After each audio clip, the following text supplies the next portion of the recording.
सहनाववतु सहनौ भुनक्तु सह वीर्यं करवावहै तेजस्विनावधीतमस्तु मा विद्विषावहै। ॐ शान्ति शान्ति शान्तिः।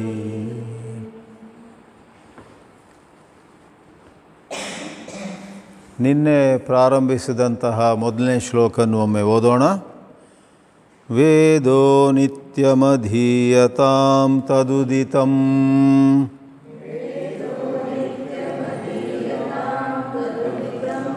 ಕರ್ಮಸ್ವನುಷ್ಠೀಯತಾಂ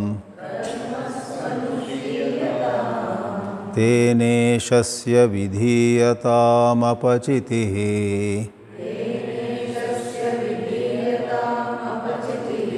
ಕಾಮ್ಯೇ ಮತಿಸ್ತ್ಯಜ್ಯತಾಂ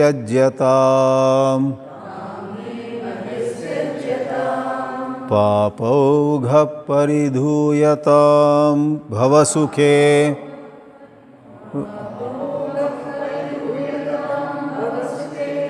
ದೋಷೋನುಸಂಧೀಯತಾಂ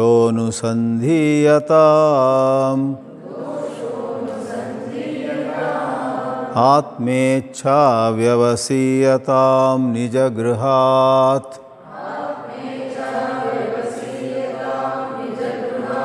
ತೂರ್ಣಂ ವಿನಿರ್ಗಮ್ಯತಾಂ.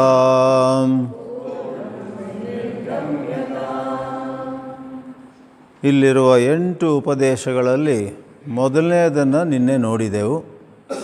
ವೇದವನ್ನು ದಿನವೂ ಓದಬೇಕು ಅನ್ನುವಂಥಲ್ಲಿ ಈಗಿನ ಕಾಲದಲ್ಲಿ ಒಳ್ಳೆಯ ಚೆನ್ನಾಗಿ ಆಯ್ಕೆ ಮಾಡಿಕೊಂಡಂತಹ ಅಧ್ಯಾತ್ಮ ಸಾಹಿತ್ಯವನ್ನು ಪ್ರತಿದಿನವೂ ಸ್ವಲ್ಪವಾದರೂ ಓದಬೇಕು. ನಾವು ಮೊದಲು ಓದಿದ್ರೂ ಕೂಡ ಮತ್ತೆ ಓದ್ತಾ ಇರಬೇಕು. ಯಾಕಂದರೆ ಈ ಮನಸ್ಸು ಹಿಂದೆ ಹಿಂದೆ ಅರ್ಥ ಮಾಡ್ಕೊಂಡಿದ್ದನ್ನು ಬಹಳ ಬೇಗ ಮರೆತು ಬಿಡುತ್ತೆ. ಯಾಕಂದರೆ ಈ ಪ್ರಪಂಚದಲ್ಲಿ ವಿಕ್ಷೇಪಗಳು, ಆಕರ್ಷಣೆಗಳು, ಬೇರೆ ಬೇರೆ ರೀತಿಯಾದಂತಹ ಪ್ರವೊಕೇಷನ್ಸ್, ನಮ್ಮನ್ನು ಕೆರಳಿಸುವಂಥ ಕೆಲವು ಘಟನೆಗಳೆಲ್ಲ ಆಗ್ತಾ ಇರ್ತವೆ. ಅವುಗಳನ್ನೆಲ್ಲ ಎದುರಿಸಬೇಕಾದ್ರೆ ಒಳ್ಳೆಯ ಶಕ್ತಿ ಬರೋದು ದಿನವೂ ಒಂದಿಷ್ಟು ಅಧ್ಯಾತ್ಮ ಸಾಹಿತ್ಯವನ್ನು ಓದ್ತಾ ಇದ್ದರೆ. ಅದರ ನಂತರ ಶಂಕರಾಚಾರ್ಯರು ಹೇಳ್ತಾರೆ, ತದುದಿತಂ ಕರ್ಮ ಸು ಅನುಷ್ಠೀಯತಾಂ.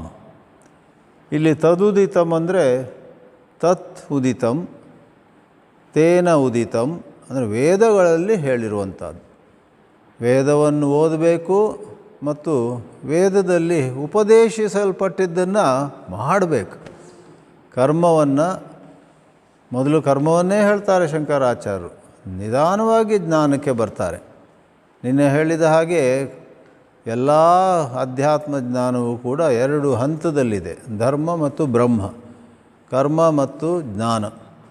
ಕರ್ಮದಲ್ಲಿ ಸಕಾಮ ಕರ್ಮವನ್ನು ಬಿಟ್ಟು ನಿಷ್ಕಾಮ ಕರ್ಮಕ್ಕೆ ಹೋದಾಗ ಆ ಬ್ರಹ್ಮಜ್ಞಾನಕ್ಕೆ ನಾವು ಸಿದ್ಧರಾಗ್ತೇವೆ. ಇಲ್ಲವಾದರೆ ಅದು ದೊರೆತರೂ ಕೂಡ ನಮ್ಮಲ್ಲಿ ಅದನ್ನು ಉಳಿಸ್ಕೊಳ್ಳುವ ಶಕ್ತಿ ಇರೋದಿಲ್ಲ. ಒಬ್ಬ ಗುರು ತನ್ನ ಶಿಷ್ಯರಿಗೆ ಹೇಳಿದ್ನಂತೆ, ಹೋಗಿ ಒಂದಿಷ್ಟು ಕೆಂಡ ತಗೊಂಬನ್ನಿ ಅಂತ. ನಮ್ಮ ಆಶ್ರಮದಲ್ಲೇ ಅಡುಗೆ ಮಾಡೋಣ, ಸ್ವಲ್ಪ ಕೆಂಡ ಬೇಕು ನಮಗೆ. ಅವರು ಹೋದರು. ತಗೊಂಬರ್ಬೇಕಾದ್ರೆ ಏನಾದ್ರು ಪಾತ್ರೆ ಬೇಕಲ್ವೇ? ಪಾತ್ರೆ ಅವ್ರಿಗೆ ಕೂಡಲೇ ಸಿಗಲಿಲ್ಲ. ನಿನ್ನೆದು ನ್ಯೂಸ್ ಪೇಪರ್ ಇತ್ತು, ಆ ನ್ಯೂಸ್ ಪೇಪರ್ ತಗೊಂಡು ಹೋದರು. ಅವ್ರು ಯಾರೋ ಒಳ್ಳೆ ಮನೆಯಲ್ಲಿ ಯಾರೋ ಅಮ್ಮ ಕೆಂಡ ಬೇಕಾ, ಕೊಡ್ತೀನಿ ಅಂತ ಒಂದಿಷ್ಟು ಕೆಂಡ ಕೊಟ್ಟರು. ಇವರ ವರ್ತಮಾನ ಪತ್ರಿಕೆಯಲ್ಲಿ ತಗೊಂಡು ಬರುವಾಗ ಕೈಯೂ ಎಲ್ಲ ಸುಟ್ಟೋಯ್ತು. ಹೇಗೆ ಆ ಕೆಂಡವನ್ನು ತಗೊಂಬರ್ಬೇಕಾದ್ರೆ ಅದಕ್ಕೆ ಸರಿಯಾದ ಪಾತ್ರ ಬೇಕು. ನಾವು ಕೂಡ ಜ್ಞಾನಕ್ಕೆ ಪಾತ್ರರಾಗಬೇಕಾದ್ರೆ ಬೇರೆ ಯಾವುದೂ ಅವಶ್ಯಕತೆ ಇಲ್ಲ. ಗಂಡಸು ಹೆಂಗಸು, ಈ ವರ್ಗ ಆ ವರ್ಗ, ಯುರೋಪಿಯನ್ನು, ಭಾರತೀಯ, ಮೈ ಬಣ್ಣ ಕಪ್ಪು, ಕಣ್ಣಿನ ಬಣ್ಣ ಮತ್ತು ಅದು ಯಾವುದು ನಮಗೇನು ಕ್ವಾಲಿಫಿಕೇಷನ್ ಬೇಕು, ಶುದ್ಧವಾದ ಮನಸ್ಸು ಅದು ಕರ್ಮದಿಂದ ದೊರಕುತ್ತೆ. ಯಾವ ಕರ್ಮ? ಸಾಮಾನ್ಯವಾಗಿ ನಾವು ನೀರು ಮೇಲಿನಿಂದ ಕೆಳಗೆ ಹರಿಯುವಂತೆ ಸ್ವಾರ್ಥ ಕರ್ಮವನ್ನು ಮಾಡ್ತೇವೆ. ಅದು ಸ್ವಾಭಾವಿಕವಾಗಿ ಬರುತ್ತೆ ನಮಗೆ. ನಮ್ಮ ಸುಖ, ನಮ್ಮ ಅನುಕೂಲತೆ ಹೆಚ್ಚಂದರೆ ನಮ್ಮ ಕುಟುಂಬ, ನಮ್ಮ 4 ಜನರಿಗೆ ಅನುಕೂಲವಾಗಲಿ ಅಂತ. ಆದರೆ ಈ ಬ್ರಹ್ಮಜ್ಞಾನಕ್ಕೆ, ಆತ್ಮಜ್ಞಾನಕ್ಕೆ ಅರ್ಹತೆ ಬರಬೇಕಾದ್ರೆ ನಾನು ನನ್ನದು ಅನ್ನೋದನ್ನು ಸ್ವಲ್ಪ ಕಡಿಮೆ ಮಾಡಿಕೊಂಡು ಪರೋಪಕಾರ, ಕರ್ತವ್ಯ ಬುದ್ಧಿ, ಇದು ಕರ್ತವ್ಯ, ಇದರಲ್ಲಿ ನನಗೆ ಹೆಚ್ಚು ಬರಲಿ ಬರದಿರಲಿ ಆದರೆ ನಾನು ಮಾಡತಕ್ಕದ್ದು ಅನ್ನೋದಾಗಿ ಮಾಡೋಕ್ಕೆ ಹೋದರೆ ಆಗ ಮನಸ್ಸು, ಆ ತರಬೇತಿ ಪಡೆದಂಥ ಮನಸ್ಸು, ಆ ಮನಸ್ಸು ತಯಾರಾಗುತ್ತೆ, ಅದರಲ್ಲಿ ಜ್ಞಾನ ಸಿಗುತ್ತೆ. ಆದ್ದರಿಂದ ತದುದಿತಂ, ಉದಿತಂ ಅಂದರೆ ವದತಿ ಅನ್ನುವ ಧಾತುವಿಂದ ಬಂದಿರೋದು. ಅಲ್ಲಿ ಹೇಳಿರುವಂಥದ್ದು ಯಾವ ಕರ್ಮ ಇದೆ. ಈಗ ಸಾಂಪ್ರದಾಯಿಕವಾದ ಅರ್ಥ ಕೊಡುವುದಾದರೆ ಈ ಅಗ್ನಿಹೋತ್ರ, ಸಂಧ್ಯಾವಂದನ, ಅದ್ಯಾವುದು ಗಾಯತ್ರಿ ಮಂತ್ರ, ಇದೆಲ್ಲ ಇದೆ. ಆದರೆ ಈಗ ಪುನಃ ಈಗಿನ ಕಾಲದಲ್ಲಿ ವಿಸ್ತೃತ ಅರ್ಥವನ್ನು ತೆಗೆದುಕೊಂಡ್ರೆ, ಲಿಟರಲ್ ಎಕ್ಸ್ಪಾಂಡೆಡ್ ಮೀನಿಂಗ್, ಅಲ್ಲಿ ಹೇಳಿರುವ ಕರ್ಮ ಮತ್ತೇನಲ್ಲ, ಒಂದು ಕಡೆ ಭಗವದ್ ಆರಾಧನೆ, ಒಂದು ಕಡೆ ದೇವರನ್ನು ನಿಮ್ಮದೇ ರೀತಿಯಲ್ಲಿ, ನಿಮಗೆ ಹೆಚ್ಚು ಮಂತ್ರ ಬರದೇ ಇರಬಹುದು, ನಿಮಗೆ ಬೇರೆ ಬೇರೆ ಉಪಚಾರಗಳನ್ನು ಮಾಡುವಂತಹ ಸರಿಯಾದ ವಿಧಾನ ತಿಳಿಯದೇ ಇರಬಹುದು, ಚಿಂತೆ ಇಲ್ಲ. ದಿನವೂ ಯಾವುದೋ ಬಂದ ಸ್ತೋತ್ರವನ್ನು, ಯಾವುದೋ ನಿಮ್ಗೆ ಗೊತ್ತಿರುವಂತಹ ಭಜನೆಯನ್ನು ಹಾಡುತ್ತಾ ಒಂದು ದೀಪ ಹಚ್ಚಿ, ಒಂದು ಅಗರಬತ್ತಿ, ಒಂದು ನೈವೇದ್ಯ ಇತ್ಯಾದಿ ಎಲ್ಲ ಕೊಟ್ಟು ನಿಮ್ಮ ರೀತಿಯಲ್ಲೇ ಮಾಡು, ಅದು ವೈದಿಕ ಕರ್ಮ ಅಂತೇವೆ, ಅಥವಾ ಅದು ಆಧ್ಯಾತ್ಮಿಕ ಕರ್ಮ. ಮತ್ತು ಕರ್ಮಯೋಗ, ಕರ್ಮವನ್ನು ಚೆನ್ನಾಗಿ ಆಚರಿಸಬೇಕು ಅಂದರೆ ಏನರ್ಥ? ಅಲ್ಲಿ ಇದು ಬರುತ್ತೆ,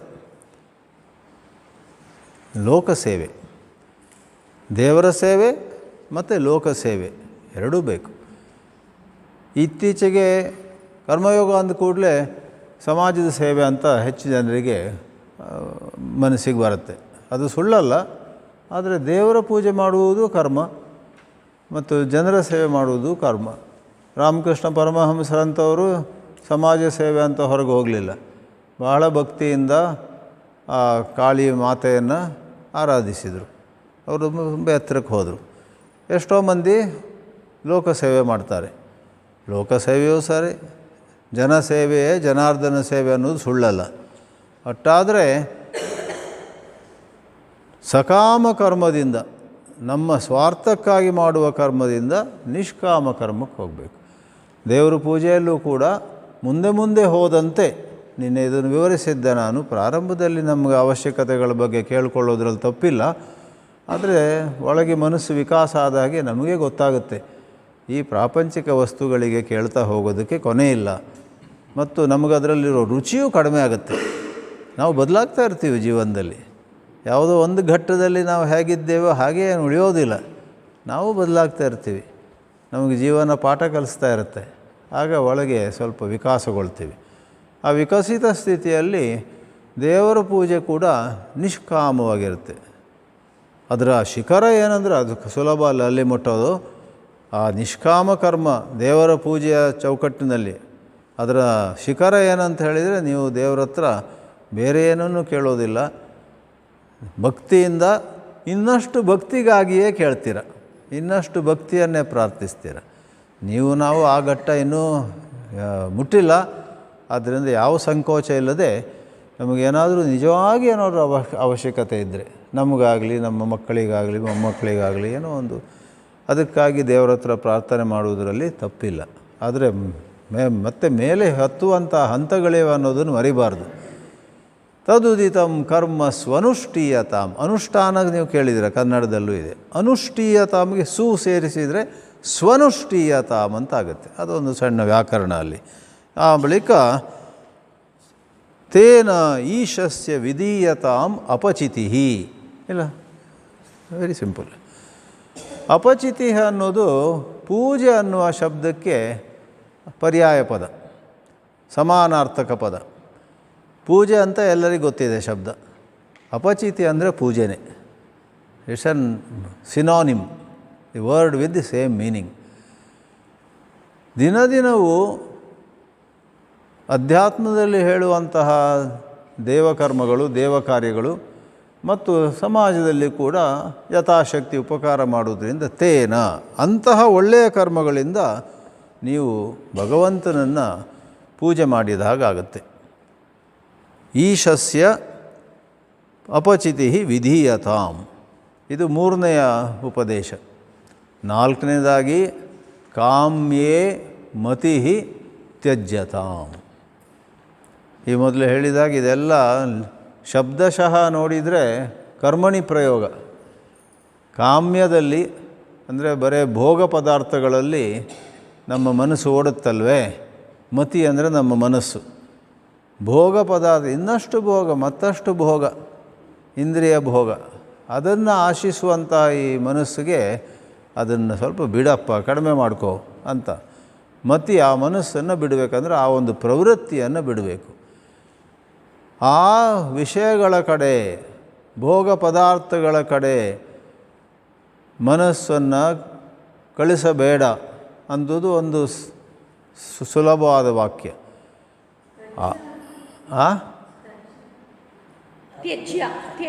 ತ್ಯಜ್ಯತಾಂ, ಅದನ್ನು ಈಗ ವಿವರಿಸ್ತಾ ಇದ್ದೇನೆ. ತ್ಯಜ್ಯತಾಂ ಅನ್ನೋದು ಪ್ಯಾಸಿವ್ ವಾಯ್ಸ್.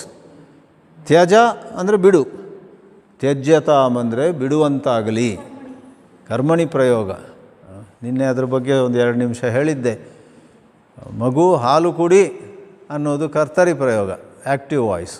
ಮಗು ನಿನ್ನಿಂದ ಹಾಲು ಕುಡಿಯಲ್ಪಡಲಿ. ಈ ಕೆಲವು ಆಫೀಸರ್ಸ್ ಎಲ್ಲ ಹಳೆಯ ಆಫೀಸ್ಗಳಲ್ಲಿ ಹಾಗೆ, this may be passed, pass it ಅಂತ ಹೇಳ್ಬೋದಲ್ಲ, but this may be passed. British English ಕಾಣುತ್ತೆ. ಅಮೇರಿಕನ್ ಇಂಗ್ಲೀಷ್ ಎಲ್ಲ ಸ್ವಲ್ಪ straight. I give you a hat, walking ಹೋಗ್ತಾ ಇದ್ದೀರಾ, ನಿಮಗೊಂದು ಹ್ಯಾಟ್ ಕೊಟ್ಟು ಪ್ಲೀಸ್ ವೇರ್ ದಿಸ್ ಹ್ಯಾಟ್ ಅಂದರೆ active voice. Let this hat be worn by you. ಈ ಹ್ಯಾಟ್ ನಿಮ್ಮಿಂದ ಧರಿಸಲ್ಪಡಲಿ ಅಂತ ವಾಕ್ಯ ರಚನೆಯಲ್ಲಿ ಬೇರೆ, ಆದರೆ ಅದು ಬೇರೆ ಬೇರೆ ಭಾಷೆಯಲ್ಲಿ ಪ್ರಯೋಗಗಳು ಹಾಗಿರ್ತವೆ. ಸಂಸ್ಕೃತ ಚೆನ್ನಾಗಿ ಬಲ್ಲವರಿಗೆ ಇದರಲ್ಲಿ ಏನು ಕ್ಲಿಷ್ಟತೆ ಇಲ್ಲ. ಇಲ್ಲವಾದರೆ ಸ್ವಲ್ಪ ಕ್ಲಿಷ್ಟ ಅನಿಸುತ್ತೆ, ನೇರವಾಗಿ ಯಾಕೆ ಹೇಳಬಾರ್ದು ಅಂತ.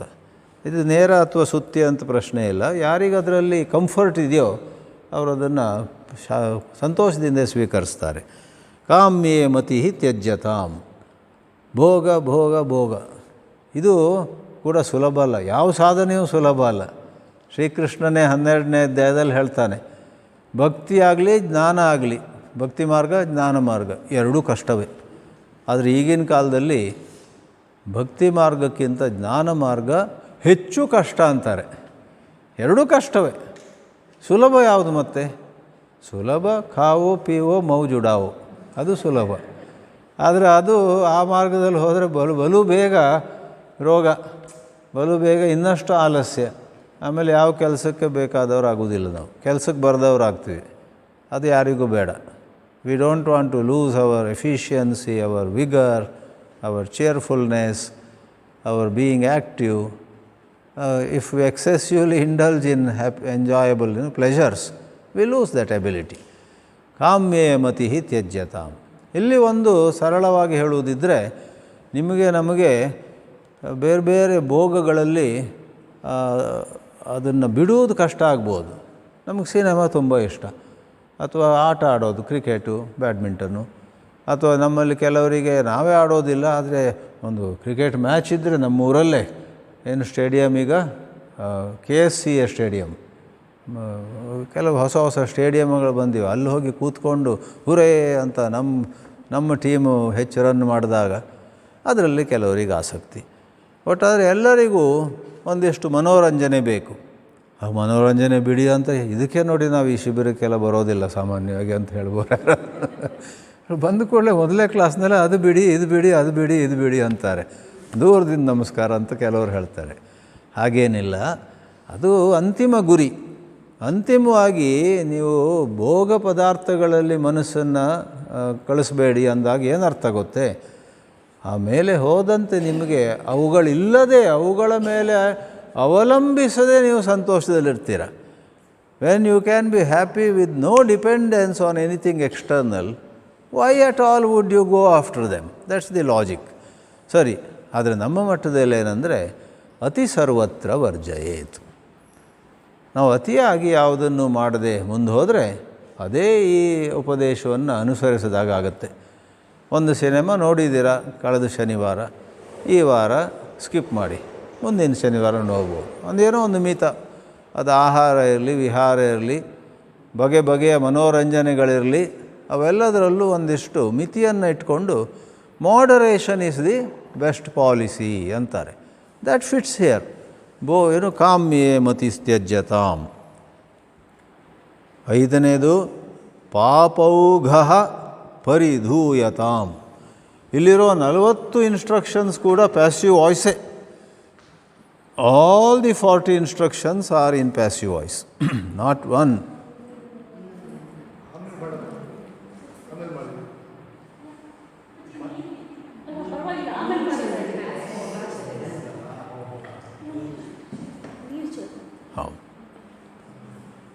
ಬೀಳಬಾರ್ದಲ್ಲ, ಯಾರಾದರೂ ನೀರು ಬಿದ್ದಿದೆ, ನೀರನ್ನು ತೆಗೀಲಿ. ಪಾಪ ಅಂದರೆ ನಮಗೆ ಗೊತ್ತು, ಕನ್ನಡದಲ್ಲಿ ಅಯ್ಯೋ ಪಾಪ ಅಂತ ಯಾರಿಗಾರು ಕನಿಕರದಿಂದ ಹೇಳ್ತೀವಿ, ಆ ಪಾಪ ಅಲ್ಲ. ಅದು ಹೇಗೆ ಬಂತೋ ಗೊತ್ತಿಲ್ಲ. ಅಯ್ಯೋ ಪಾಪ, ಯಾರ ಬಗ್ಗೆ ಆದರೂ ನಮಗೆ ಕನಿಕರ ಆದರೆ, ದಯೆ ಬಂದರೆ, ಪಾಪ ಅಂದರೆ ಮಗು ಅಂತಲ್ಲ. ಹೌದು, ಪಾಪ ಪಾಪು. ಹೌದು ಹೌದು. ಕೆಲವರಿಗೆ ಮಾತಾಡೋ ಅಭ್ಯಾಸ ಇರುತ್ತೆ. ನೋಡಿ ನಿಮ್ಮ ಅಣ್ಣ ಡೆಲ್ಲಿಗೆ ಹೋದ್ರಂತಲ್ಲ ಪಾಪ ಅಂತಾರೆ. ಅದರಲ್ಲಿ ಏನು ಪಾಪ? ಕೆಲವರಿಗೆ ಸಿಗ್ತಾರೆ ಇಲ್ಲಿ ಕನ್ನಡಿಗರ ಮಧ್ಯದಲ್ಲಿ. ಹಾಂ, ಏನು ಹಾಗಲ್ಲ, ಕೆಲವೊಮ್ಮೆ ಎಲ್ಲದಕ್ಕೂ ಆ್ಯಡ್ ಮಾಡ್ತಾರೆ. ಹೌದು ಹೌದು ಹೌದು. ಗುಡ್ ನ್ಯೂಸ್ ಅದೊಂದು ಇಟ್ಸ್ ಎ ಫಿಲ್ಲರ್, ಒಂದು ಫಿಲ್ಲರ್ ಆಫ್ ದ ಗ್ಯಾಪ್. ಮಧ್ಯದಲ್ಲಿ ಏನು ಹೇಳಬೇಕಂತ ಗೊತ್ತಿಲ್ಲದಿರುವಲ್ಲಿ ಪಾಪ ಅಂತ ಹೇಳಿಬಿಟ್ಟು ಮುಂದಿನ ವಾಕ್ಯ. ಅಂಥವರು ಸಿಗ್ತಾರೆ ಇಲ್ಲಿ, ಎಲ್ಲದಕ್ಕೂ ಸೇರಿಸ್ಬಿಡ್ತಾರೆ. ಹೌದು.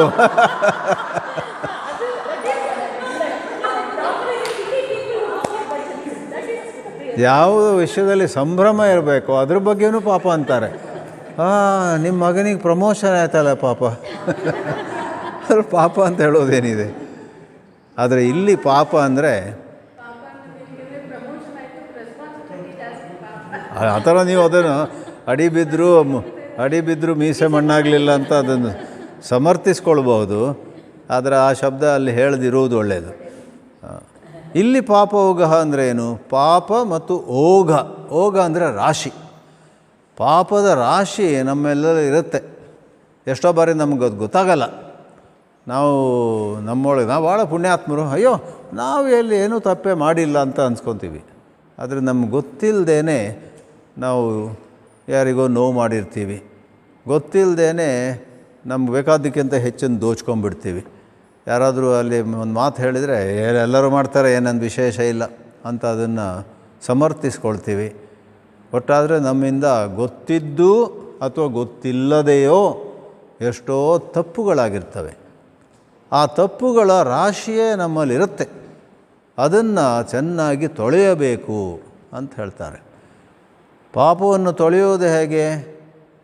ಈ ವರ್ತಮಾನದಲ್ಲಿ ದಿನದಿನವೂ ಈವಾಗ ಅದನ್ನು ಮತ್ತೆ ಮಾಡದಿದ್ದರೆ ಅದೇ ಹೆಚ್ಚು. ಮತ್ತೆ ಮಾಡಬಾರ್ದಷ್ಟೆ. ಮಾಡಿದ ತಪ್ಪುಗಳನ್ನು ಮತ್ತೆ ಪುನರಾವರ್ತಿಸಬಾರ್ದು. ಚಿನ್ಮಯಾನಂದರು ಹೇಳ್ತಿದ್ರು, ಬೀಳೋದು ಪರವಾಗಿಲ್ಲ, ಅಲ್ಲಿ ಬಿದ್ದುಕೊಂಡಿರಬಾರ್ದು.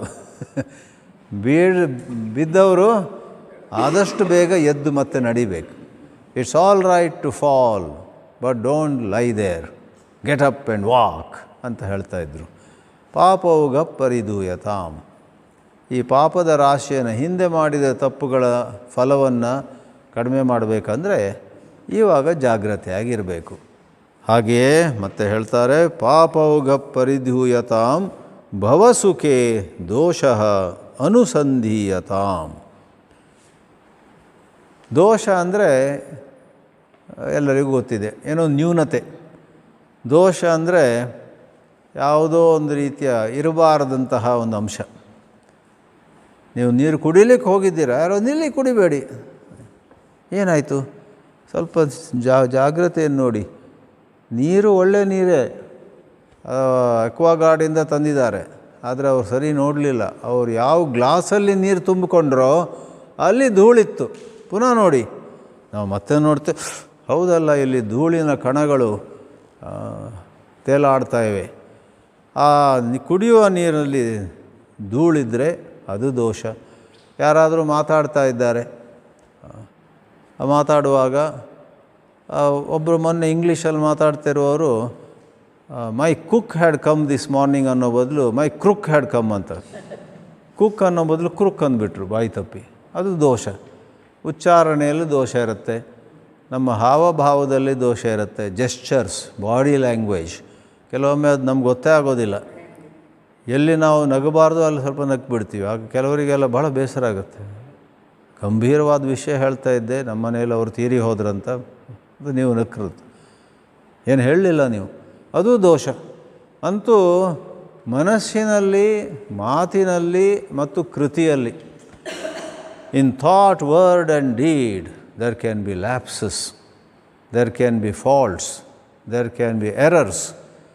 ಮತ್ತು ಆ ಒಂದು ಶಬ್ದ ಉಪಯೋಗಿಸುತ್ತಾ ಹೇಳ್ತಾರೆ, ಭವಸುಖೇ, ಪ್ರಪಂಚದ ಎಷ್ಟೋ ಸುಖಗಳೆಲ್ಲ ಇವೆ ಅಲ್ಲ, ಒಂದು ರಾತ್ರಿ ಬೆಳಗಾಗೋದ್ರಲ್ಲಿ ಅದನ್ನೆಲ್ಲ ಬಿಡಬೇಕಂತ ಹೇಳ್ತಾ ಇಲ್ಲ, ಆದರೆ ಸ್ವಲ್ಪ ಗಮನಿಸಿ, ಸ್ವಲ್ಪ ಅದನ್ನು ಗಮನಿಸ್ತಾ ಇರಿ. ಪ್ರಾಪಂಚಿಕ ಸುಖಗಳಲ್ಲಿ ನೀವು ಸ್ವಲ್ಪ ಜಾಗ್ರತೆಯಾಗಿ ಗಮನಿಸ್ತಾ ಇದ್ದರೆ ಅಲ್ಲಿರ್ತಕ್ಕಂತಹ ಎಷ್ಟೋ ದೋಷಗಳು ಕಣ್ಣಿಗೆ ಬರ್ತವೆ. ದೋಷಗಳು ನಿಮ್ಮ ಕಣ್ಣಿಗೆ ಬಂದಾಗ ನೀವಾಗಿಯೇ ಆ ಪ್ರಾಪಂಚಿಕ ಸುಖಗಳನ್ನು ಒಂದೇ ಬಿಟ್ಟುಬಿಡ್ತೀರಾ ಅಥವಾ ಎಷ್ಟು ಬೇಕೋ ಅಷ್ಟೇ ಮಿತವಾಗಿ ಇಟ್ಕೊಂಡಿರ್ತೀರ. ಆದ್ದರಿಂದ ಇಲ್ಲಿ ಒಂದು ಬಹಳ ಗಹನವಾದ ತತ್ವ ಇದೆ. ಆ ತತ್ವ ಏನಂದರೆ ಅರಿವೇ ಗುರು ಅಂತ ನಮ್ಮ ಕನ್ನಡದಲ್ಲಿ ಹೇಳಿಕೆ ಇದೆ. ನಮಗೆ ಯಾವುದೋ ಒಂದು ವಿಷಯದಲ್ಲಿ ಆಕರ್ಷಣೆ ತುಂಬ ಇದೆ, ಅಲ್ಲಿರುವ ದೋಷಗಳು ಗೊತ್ತಿಲ್ಲ. ಆ ದೋಷಗಳ ಅರಿವು ನಮಗಾದಾಗ ಆ ಅರಿವೇ ನಮಗೆ ಗುರುವಾಗುತ್ತೆ.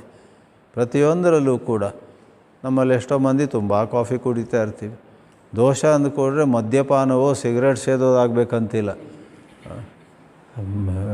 ಕಾಫಿ ಟೀ ಎಲ್ಲ ತುಂಬ ಕುಡಿಯೋದಾಗಲಿ ಅಥವಾ ನಿದ್ರೆ ತುಂಬ ಮಾಡೋದಾಗಲಿ, ಯಾವುದು 2 ನಿಮಿಷದಲ್ಲಿ ಹೇಳಬೇಕೋ ಅದನ್ನು 20-30 ನಿಮಿಷದಲ್ಲಿ ಮತ್ತೆ ಹೇಳ್ತಾ ಹೋಗೋದು, ಅತಿಯಾದ ಮಾತು, ಅಥವಾ ಕೆಲವು ಕಡೆ ಮಾತಾಡಬೇಕಾದಲ್ಲಿ ನಾವು ಸುಮ್ಮನಿರ್ತೀವಿ. ನಮ್ಮಲ್ಲೊಬ್ಬರಿದ್ದರು, ಕಮಿಟಿ ಮೀಟಿಂಗ್ ಅಂತ ಆಗುತ್ತೆ, ಮೀಟಿಂಗಲ್ಲಿ ಸುಮ್ಮನಿರೋದವರು. ಮೀಟಿಂಗ್ ಮುಗಿದ ನಂತರ ಅಧ್ಯಕ್ಷರ ಹಿಂದೆ ಹೋಗಿ, ಅಲ್ಲಿ ನಿಮಗೊಂದು ಹೇಳ್ತೀನಿ ಅಂತ. ಒಮ್ಮೆ ಅಂತೂ ಆ ಅಧ್ಯಕ್ಷರಿಗೆ ಎಷ್ಟು ಸಿಟ್ಟು ಬಂತಂದರೆ, 1 ಗಂಟೆ ಮೀಟಿಂಗ್ ಆಯಿತು, ಅಲ್ಲಿ ಯಾಕೆ ಹೇಳಲಿಲ್ಲ? ಅಲ್ಲ, ಅದು ಎಲ್ಲರೆದುರಿಗೆ ಹೇಳೋದು ಬೇಡ ಅಂತ, ನಿಮಗೆ ಮಾತ್ರ ಹೇಳುವ ಅಂತ. ಎಂಥದ್ದು ಎಲ್ಲರೆದುರಿಗೊಂದು ನಿಮ್ಮ ಹಿಂದೆ ಆ ಥರ ಹೆಚ್ಚು ಮಾಡಿಕೊಂಡ್ರೆ ಅದು ಇನ್ನೊಂದು ಅವಾಂತರ ಆಗುತ್ತೆ. ಹೇಳುವುದನ್ನು ಧೈರ್ಯದಿಂದ ಮೀಟಿಂಗಲ್ಲೇ ಹೇಳಿ. ಎಲ್ಲೋ 100ಕ್ಕೆ ಆ ಥರ ಇರ್ಬೋದು, 10 ಜನರ ಹಿಂದೆ ಅಲ್ಲ 10 ಜನರ ಮುಂದೆ ಹೇಳಬಾರ್ದಂಥದ್ದು ಇರುತ್ತೆ. ಕೆಲವು ಗೋಪ್ಯ ವಿಷಯಗಳು, ಕಾನ್ಫಿಡೆನ್ಷಿಯಲ್ ಮ್ಯಾಟರ್ಸ್. ಬಟ್ ಆ ಒಬ್ಬ ವ್ಯಕ್ತಿ ಯಾರ ಬಗ್ಗೆ ನಾನು ಹೇಳಿದ್ನಲ್ಲ, ಅವನೆಲ್ಲ ಎಲ್ಲದೂ ಕೂಡ ಮೀಟಿಂಗಲ್ಲಿ ಹೇಳೋದೇ ಇಲ್ಲ, ಬಾಯಿ ಮುಚ್ಕೊಂಡಿರೋದು. ಆಮೇಲೆ ಮೀಟಿಂಗಲ್ಲಿ ಏನೋ ಒಂದು ನಿರ್ಧಾರ ಆಗಿರುತ್ತೆ.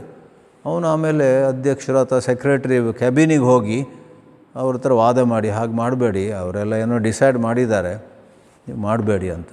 That is very embarrassing. Something decided in the meeting, he wants to reverse it by going privately to the secretary or office bearer. That will demoralise the committee members. ಏನು ಅಂದ್ಕೋತಾರೆ, ನಾವು ಅಷ್ಟೆಲ್ಲ ಚರ್ಚೆ ಮಾಡಿ ಒಂದು ನಿರ್ಣಯ ಮಾಡ್ತೀವಿ, ಈ ಅಪ್ಪ ಕೊನೆಗೆ ಅವ್ರ ಚೇಂಬರಿಗೆ ಹೋಗಿ ಅದೆಲ್ಲ ತಿರುಗಿಸ್ತಾನೆ. ಆಗ ಅಧ್ಯಕ್ಷರಲ್ಲಿ, ಕಾರ್ಯದರ್ಶಿಯಲ್ಲಿ ಮತ್ತು ಆ ವ್ಯಕ್ತಿಯ ಬಗ್ಗೆ ಇರತಕ್ಕಂಥ ಒಂದು ವಿಶ್ವಾಸ ಹಾಳಾಗಿಬಿಡುತ್ತೆ. ಆದ್ದರಿಂದ ಕೆಲವುದು ಹೇಳುವುದನ್ನು ಆ ಸಮಯದಲ್ಲೇ ಹೇಳಬೇಕು. ಇಲ್ಲ ಆ ಸಮಯದಲ್ಲಿ ಹೇಳಿದ್ರೆ ಎಲ್ಲರೂ ನೋವಾಗುತ್ತೆ. ಅಲ್ಲ, ಅದು ಬೇರೆ ರೀತಿ ಹೇಳಲಿಕ್ಕೂ ಸಾಧ್ಯ ಇದೆ.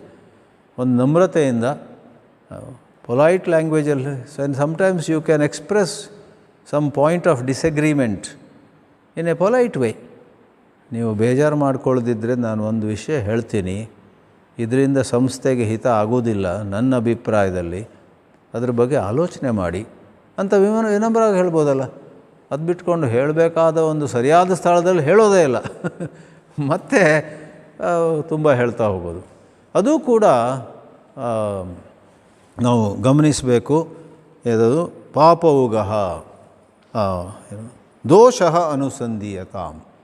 ನಮ್ಮ ಮಾತಿನಲ್ಲಿ, ಕೃತಿಯಲ್ಲಿ ಮತ್ತು ಆಲೋಚನೆಗಳಲ್ಲಿ ಇರುವಂತಹ ಎಷ್ಟೋ ದೋಷಗಳು, ನಾವು ನಮಗೆ ಕೊಟ್ಟುಕೊಳ್ಳುತ್ತಿರುವಂತಹ ಪ್ರಾಪಂಚಿಕ ಸುಖಗಳಲ್ಲಿ ಎಷ್ಟೋ ದೋಷಗಳಿರ್ತವೆ. ಏನೋ ಒಂದು ಸ್ವಲ್ಪ ನಮಗೆ ಮನೋರಂಜನೆ ಆಗಬೇಕಂತ ಬೆರಳು ಕೊಟ್ಟರೆ ಕೈಯೇ ನುಂಗುತ್ತೆ ಅಂತಾರಲ್ಲ, ಆ ಥರ ಕೆಲವೊಮ್ಮೆ ಯಾವುದೋ ದುಸ್ಸಂಗಕ್ಕೆ ಒಳಗಾಗ್ತೀವಿ. ಅವರೇನೋ ನಮ್ಗೆ ಸ್ವಲ್ಪ ಉಪಚಾರ ಮಾಡ್ತಾರೆ, ಏನೋ ಒಂದು ರೀತಿಯಲ್ಲಿ ಕೆಲವು ಮನೋರಂಜನೆ ಸಿಗುತ್ತೆ ಅಂತ. ಆದರೆ ಆ ಸರ್ಕಲಲ್ಲಿ ನಾವು ಸಿಕ್ಕಾಕೊಂಡ್ಬಿಟ್ರೆ ಕೊನೆಗೆ ಬೆರಳು ಕೊಟ್ಟರೆ ಕೈಯೇ ನುಂಗದ ಹಾಗೆ ಅದರಿಂದ ಹೊರಬರೋದು ಕಷ್ಟ ಆಗುತ್ತೆ. ಏನೆಲ್ಲ ಕಾಂಪ್ಲಿಕೇಶನ್ಸ್ ಲೈಫಲ್ಲಿ ಬರುತ್ತೆ. ಅದರಿಂದ ಭವಸುಖೇ ದೋಷಃ ಅನುಸಂಧೀಯತಾಂ. ಹಾಗೆ ಈ ಶ್ಲೋಕದ ಕೊನೆಯಲ್ಲಿ ಆತ್ಮೇಚ್ಛಾ ವ್ಯವಸೀಯತಾಂ. ವ್ಯವಸೀಯತಾಂ ಅನ್ನೋದು ಕ್ರಿಯಾಪದದ ರೂಪ, ಕರ್ಮಣಿ ಪ್ರಯೋಗ. ನಮ್ಮ ಕನ್ನಡದಲ್ಲಿ ಒಂದು ಶಬ್ದ ಇದೆ, ವ್ಯವಸಾಯ. ನಾವು ಕನ್ನಡದಲ್ಲಿ ವ್ಯವಸಾಯ ಹೆಚ್ಚಾಗಿ ಬೇಸಾಯಕ್ಕೆ ಉಪಯೋಗಿಸ್ತೀವಿ. ಕೃಷಿ ಸಂಸ್ಕೃತದಲ್ಲಿ ಮೂಲದಲ್ಲಿ ಅದು ಬೇಸಾಯ ಇರಲಿ ಅಥವಾ ಬೇರೆ ಯಾವುದೇ ಒಂದು ಕ್ಷೇತ್ರ ಇರಲಿ, ಒಂದಷ್ಟು ಪರಿಶ್ರಮ ಪಡುವಂಥದ್ದು, ಏನನ್ನೋ ಬೆಳೆಸುವಂಥದ್ದು, ಏನನ್ನೋ ಬೆಳೆಯುವಂಥದ್ದು, ಅದು ವ್ಯವಸಾಯ. ಇಲ್ಲಿ ಆತ್ಮೇಚ್ಛಾ ವ್ಯವಸೀಯತಾಂ. ಗೋಧಿ ಬೆಳೆಸಿ ಭತ್ತ ಬೆಳೆಸಿ ಅಂತ ಹೇಳ್ತಾ ಇಲ್ಲ, ಇಲ್ಲಿ ಹೇಳ್ತಿದ್ದಾರೆ ಆತ್ಮಜ್ಞಾನದ ಬಗ್ಗೆ ನಿಮ್ಮಲ್ಲಿ ಒಂದು ಇಚ್ಛೆ ಅಂತ ಅದನ್ನು ಬೆಳೆಸಿ. ನನಗೆ ಅದರಲ್ಲಿ ಅಭಿರುಚಿ ಇಲ್ಲ, ನೀವೆಲ್ಲ ಅದೇನೋ ಆತ್ಮಜ್ಞಾನ ಅಂತ ಓದ್ತೀರ, ಮಾತಾಡ್ತೀರ, ನನಗಂತೂ ಅದರಲ್ಲಿ ಯಾವ ಆಸಕ್ತಿ ಇಲ್ಲ ಅಂತ ನೀವು ಮೊದಲು ಹೇಳ್ಬೋದು. ಆದರೆ ಸ್ವಲ್ಪ ವ್ಯವಸಾಯ ಬೇಕು, ಸ್ವಲ್ಪ ಬೇಸಾಯ ಬೇಕು ಅಲ್ಲಿ ಕೂಡ. ಆ ಪ್ರಕಾರ ಆತ್ಮಜ್ಞಾನದ ಬಗ್ಗೆ, ಆತ್ಮಜ್ಞಾನದಿಂದ ಯಾವ ರೀತಿ ಒಳಗೆ ಶಾಶ್ವತವಾದ ಒಂದು ಹುರುಪು, ಉತ್ಸಾಹ, ಶಾಂತಿ ಇರುತ್ತೆ ಅನ್ನೋದನ್ನು ನೀವು ಕೇಳ್ತೀರಾ. ಅವ್ರ ಹತ್ರ ಆ ಥರ ಮಾತಾಡೋರ ಮಧ್ಯೆ ಒಂದು ಸ್ವಲ್ಪ ಆಲಿಸಿ. ನೀವು ಶ್ರವಣ ಮಾತ್ರೇಣ ಕೇಳಿ ಕೇಳಿ ಕೇಳಿ ನಿಮಗೊಂದು ರುಚಿ ಬರುತ್ತೆ. ಮೊದಲು ಯಾವುದರಲ್ಲೂ ನಮಗೆ ರುಚಿ ಇರೋದಿಲ್ಲ. ನಾನು ಮೊದಲು ವಿದೇಶಕ್ಕೆ ಹೋದಾಗ ಅದೆಂತೋ ಪೀಡ್ಸಾ ಅಂತ ತಿನ್ನಿಸಿದ್ರು ನನಗೆ, ಭಾಳ ಹಿಂದೆ. ಈಗ ಇಲ್ಲಿ ಎಲ್ಲ ಕಡೆ ಸಿಗುತ್ತೆ. 93ನೇ ಇಸ್ವಿಯಲ್ಲಿ. ಅದು ಚೀಸ್ ಅಲ್ಲ, ಅದು ಚೀಸಿಗೆ ಗಿಣ್ಣು ಅಂತಾರ, ಚೀಸು. ಅದು ಚೀಸಿಂದ ಮಾಡಿದ್ರಿಂದ ಅದು ಸ್ಮೆಲ್ಲು, ಟೇಸ್ಟ್ ಎಲ್ಲ ಒಂಥರ ವಿಚಿತ್ರ ಅನಿಸ್ತು. ಸ್ಲೈಟ್ಲಿ ವಾಮಿಟಿಂಗ್ ಸೆನ್ಸೇಷನ್ ಆದಾಗ ಆಯಿತು. ಆದರೂ ತಿಂದೆ 1-2 ಸ್ಲೈಸ್. ಅದಾಗಿ 1 ತಿಂಗಳು ಆ ಕಡೆ ಮುಖ ಹಾಕಲಿಲ್ಲ.